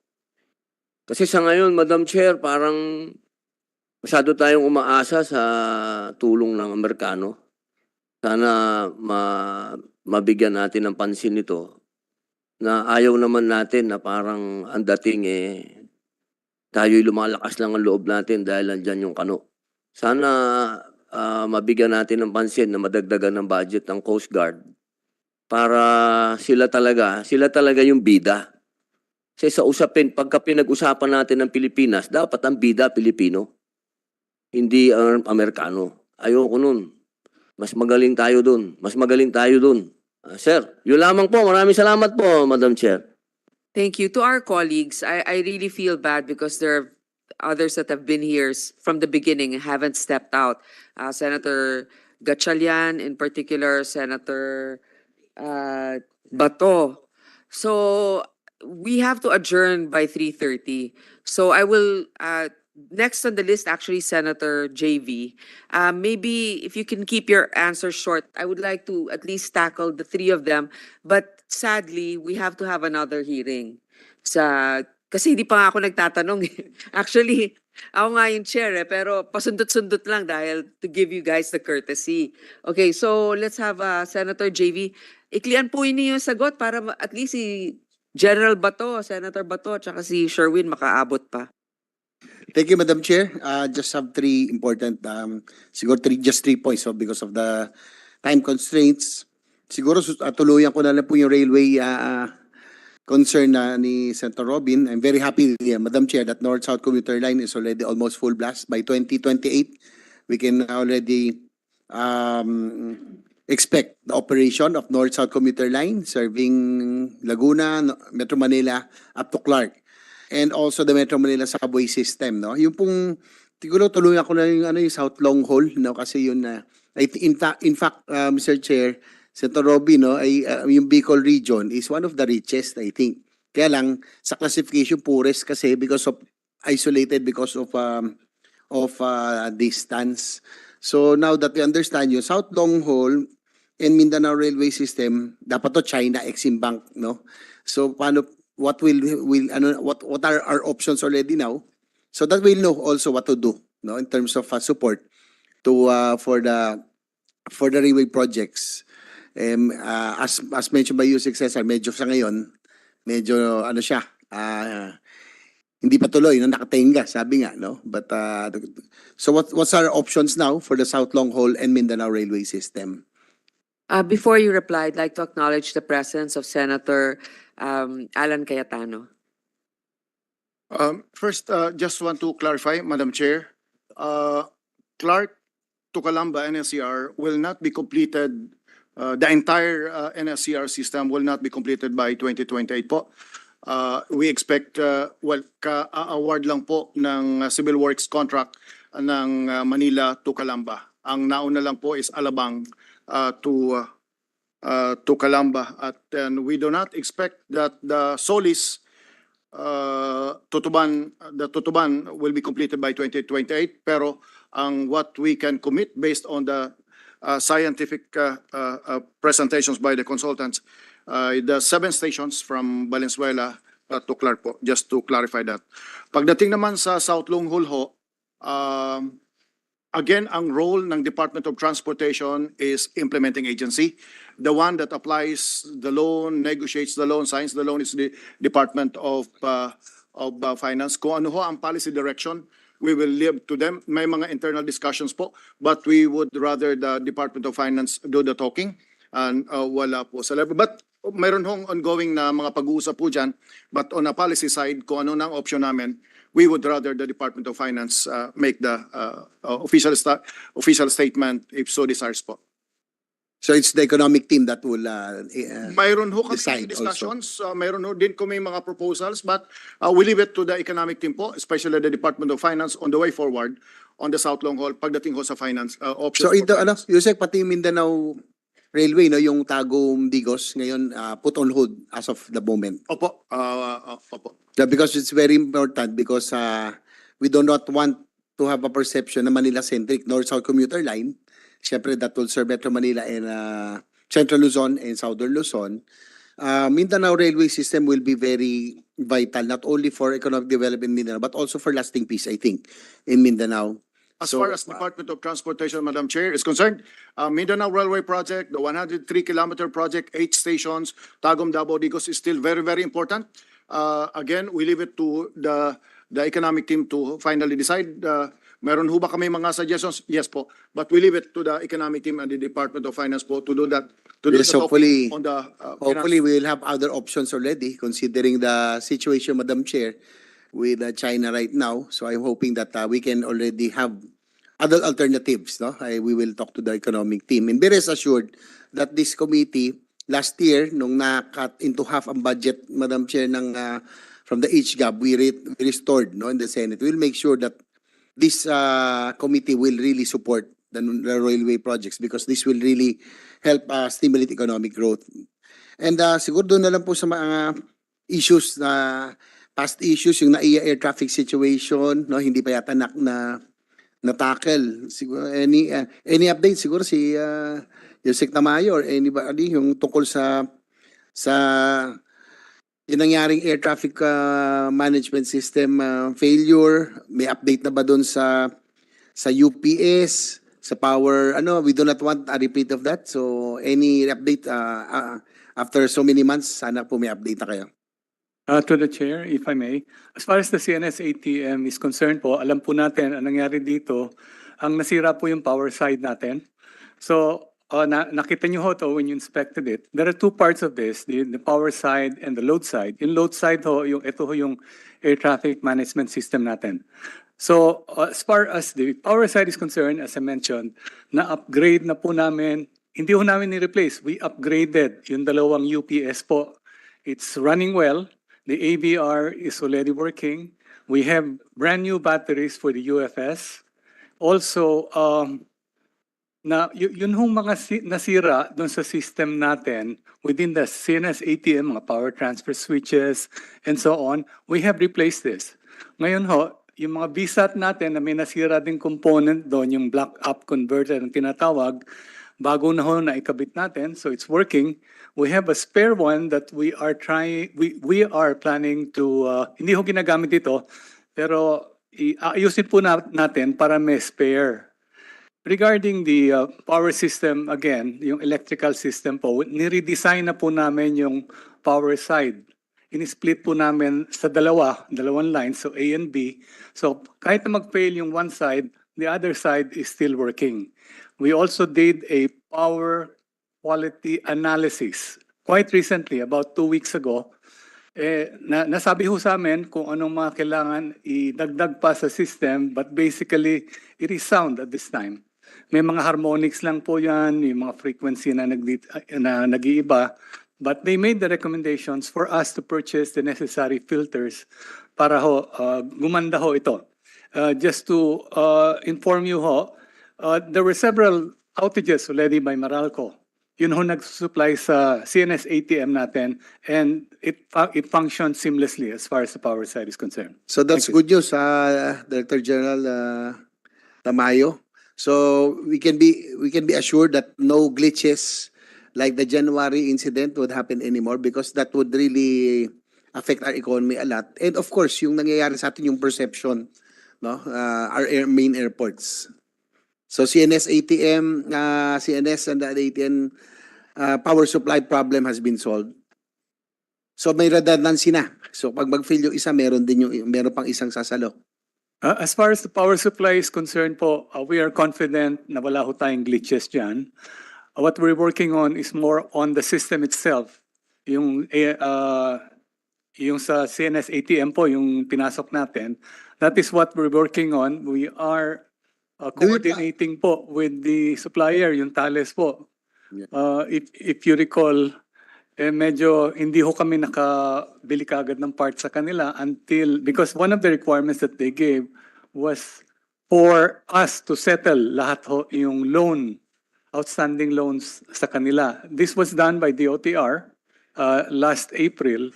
So towards the last quarter po, we will within the month of September, yun hong software upgrades na tinatawag na kailangan ho natin na dalawa, mafa-finalize na po natin yan, and we hope to get it in place within the next quarter. So naayos na po yung problema with Thales. It's Hopefully ongoing. you can already upgrade the software. Yeah, it's ongoing pa ho as far as the software is concerned. Yung UFS po, yung Ultimate Fallback System, is still under negotiation. Kasi yeah, because we need that. We need a redundancy. Hindi naman pwede. We cannot depend on one system alone. So I think the long term is yung second system. Am I correct? That's correct, sir. That's the independent backup system, or should we call it the new CNS ATM, because it will be more advanced than what we have. It will become the primary. We are continuously working on that po. Just before we move on, Madam Chair, isang point na lang. How much would that cost yung ating new CNS system? That's communication, navigation, and surveillance, no? So how much would that cost? Para lang makapaghanda na tayo just in case you would need budget. If you recall po, the last system was about over 13 billion. Ang ginastos po natin is 10.8 billion nung nakumpleto ho yan. So after so many years, I would assume that mas mataas na po ngayon yan. However, meron na ho tayong existing radars eh.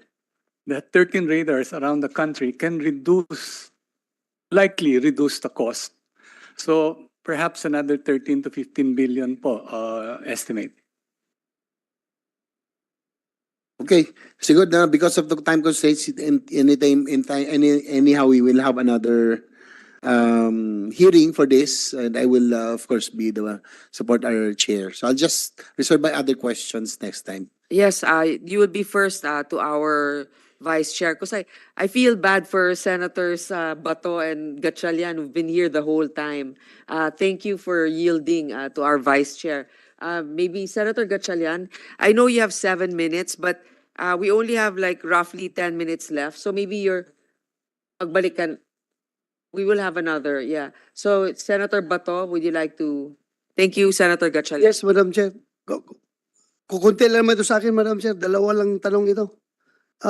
Unang-una yung tungkol sa Central Mindanao Airport, sir, sa Mlang, Cotabato. 2022, nag-allocate kayo ng 50 million. 2023, binigyan nyo ng 15 million. 2024, zero talaga. Wala. So, ang nangyari doon, kinausap ko ng mga leaders natin doon na tapos na yung runway, wala lang yung mga mga buildings para makapag-operate na sana, pero yun lang, hindi ako namimilit sa inyo ha, na bigyan nyo ng pondo. Nakikiusap lang ako nga baka pwede next year, bigyan nyo ng kunting pondo naman para matuloy yung paggawa. Otherwise, ang mangyari nung airstrip na yon, gagawin na lang namin yung dryer ng palay. Kung kung hindi magamit sa airport, bilaran na lang yun ng palay. Sana next year, sir, kung pwede, lagyan natin. Pero ngayon, zero. Zero talaga. So, Yes, Your Honor, we confirm that there is no allocation for 2024, but we take note of the suggestion po. thank you. for continue. Next year, senador pa rin ako ha. Sisingilin ko kayo. Hindi ako namimilit yet this year. Next year na lang, kung okay. Ha? Then, pangalawang question, sir, is yung sa Mindanao Railway System. Ano ba talaga yun? Dead na yun or still alive? Para maklaro natin. Hindi po. Ang tingin ho namin, ang Mindanao Railway Project, yung Tagum Davao Digos, that 8 stations and about 103 kilometers is very, very, very important. In fact ho, nag-request ho kami sa DBM ng about 5 billion para doon po sa acquisition ng right-of-way. Hindi po kami pinagbigyan. Okay, so alam niyo kung binigyan We're kayo, not giving up po. We're not giving up on that project po. you're not giving up. So, may pag-asa pa. Ang tingin ko po, napaka-importanting decision ng previous economic team ho yan at sinasang-ayunan ng kasalukuyang liderato ng Department of Transportation.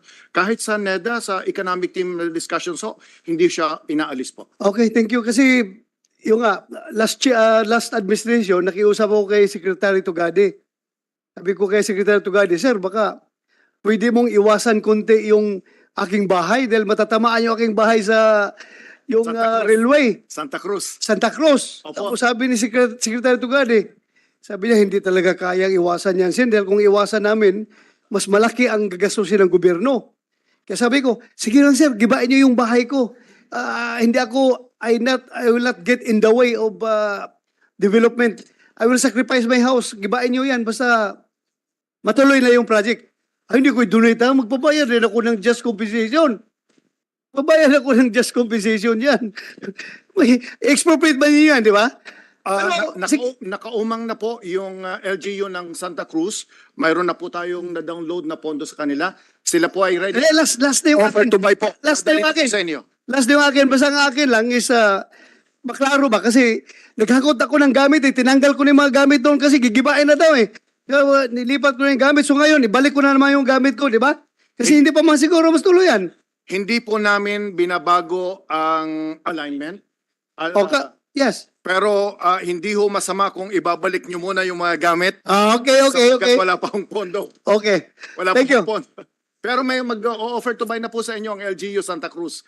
Nasa kanila na po ang pondo. Alam ko, bata ko yung mayor ng Santa Cruz eh. Bata ko yun. Huwag kang mag-alala doon. Pero yun na sa akin lang na mukhang matagal pa. Mukhang matagal pa, no?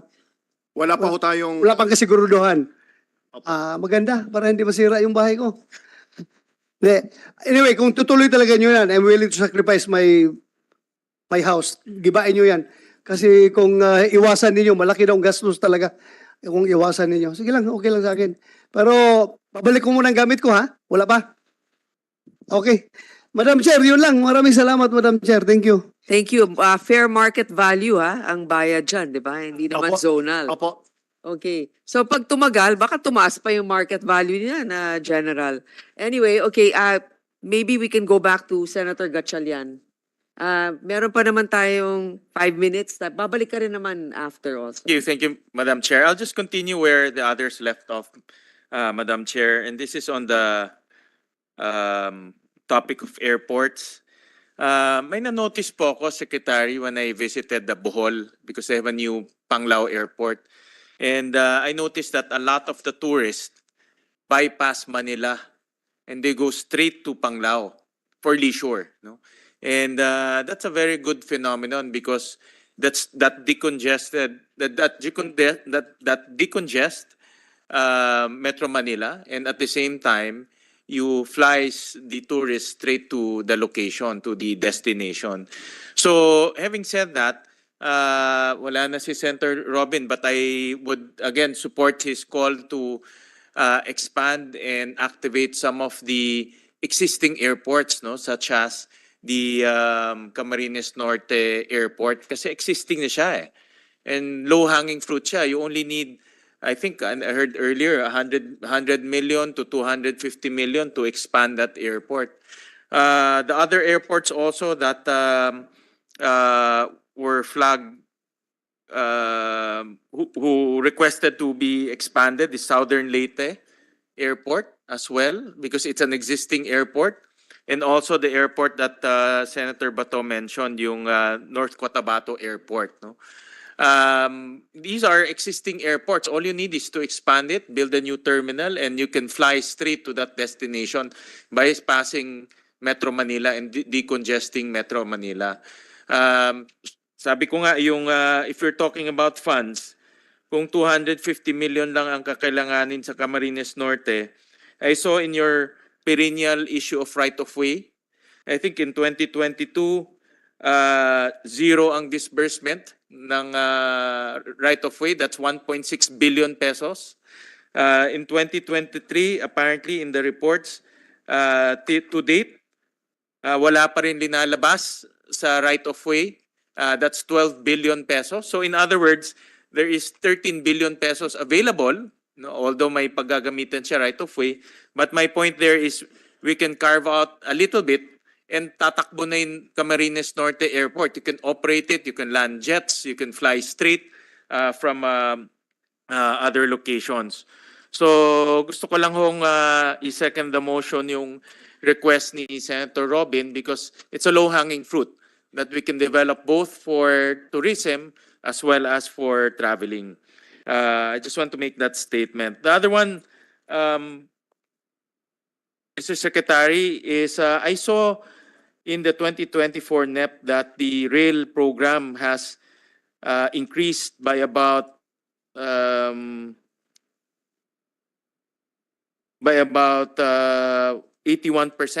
no, to 163 billion. No? So, napakalaki po ang increase ng rail sector in your budget. And I support that. I support the call of our colleagues to expand the rail sector to different parts of the country, including Mindanao.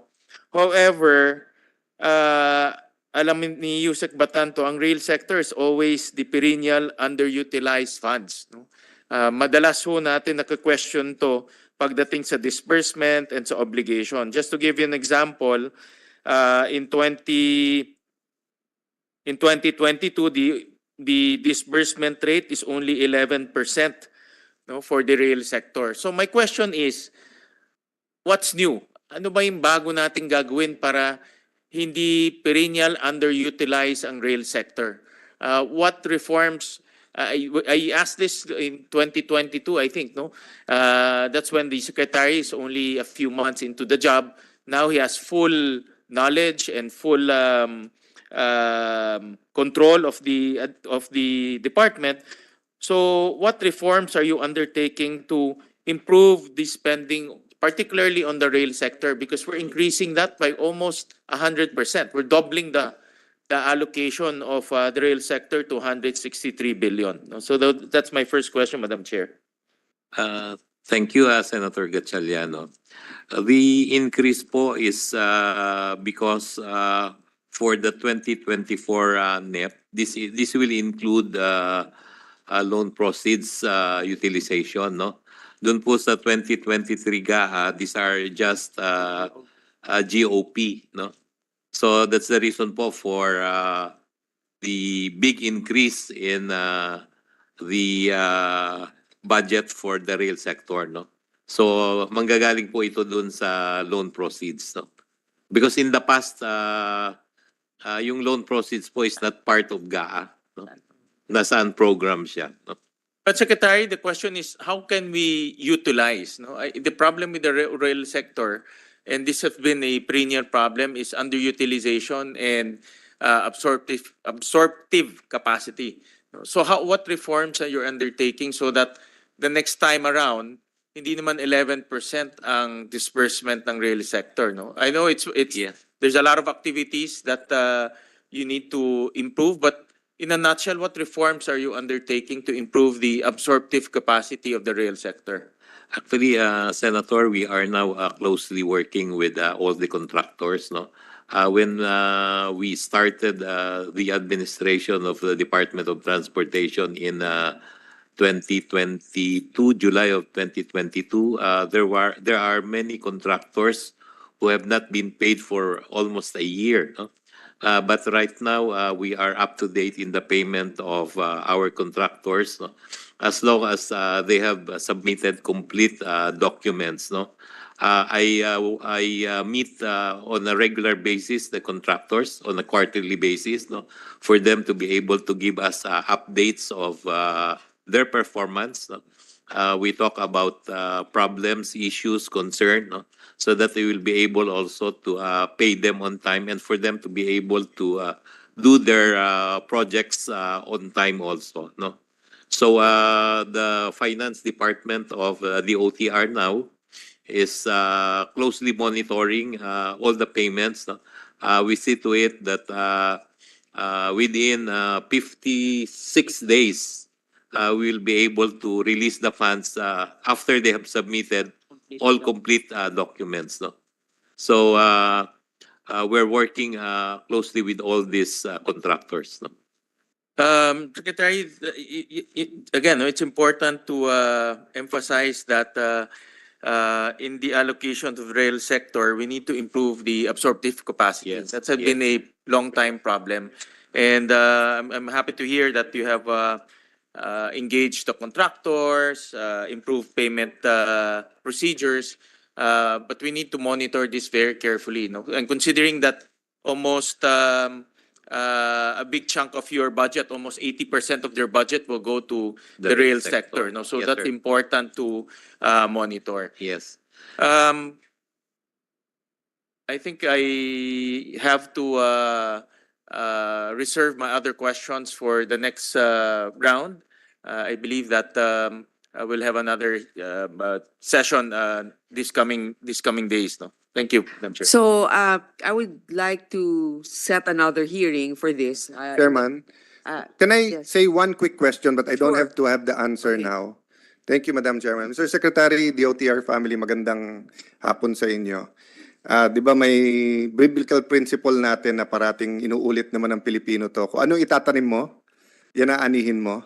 And of course, we're all super interested in the Coast Guard, the railways, the yung ROROs, yung ano. But makikita mo nung pandemic, isang tinuro talaga sa atin, Sec, yung sustainable transportation, cycling talaga, yung bicycle. And the more we think about it, hindi pwedeng DPWH lang na may kalye.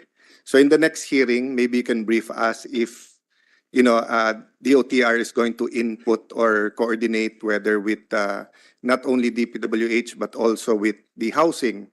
Kasi, for example, kung matuloy yung mga, hindi ko alam kung matutuloy o hindi yung mga reclamation, di ba? Kung lahat doon ay low density, lahat ng magtatrabaho doon, maghahanap din ng titirhan sa Metro Manila. Kung wala, doon sila sa malayo pa rin, di ba? Cavite, Laguna. So in some countries, for every very high-class area na low density, maglalagay ng apartments ng malapit doon para nakakapag-bike o lakad na yung mga tao. So to be fair, it's not all a DOTR issue or problem, di ba? May issue din sa iba yan. Or for example, coming from a city that is beside the Laguna Lake, tanaw na tanaw mo na yung Rizal eh.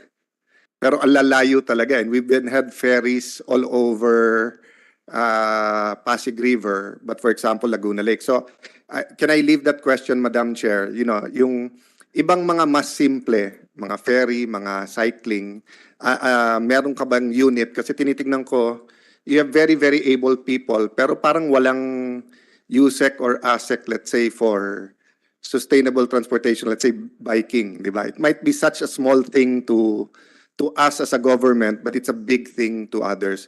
Lastly, Mr. Secretary, may I talk to the LTFRB and Let me LTO. remind Senator Cayetano, That- there are that- others who Yep, were yun here lang. ahead Sorry, of you. Sorry, Madam Chair. I You thought said were you were done. just going to make a comment. We Yes, need to that's- adjourn already. Yeah, that's my comment. Then can I just talk to LTO, LTF after? Thank you. Thank you, Madam Chair. Sorry po. Akala ko wala na. Okay, with that, I will suspend this hearing first. I would like to request the DOTR to please submit to us all of your projects that have already started and when the timeline is for the completion. So that's all for now. I would like to thank and apologize to our minority leader, also to Senator Risa. I'd like to belatedly acknowledge the presence of Senator Villar. And then also to our Vice Chair for yielding. So this hearing is now suspended.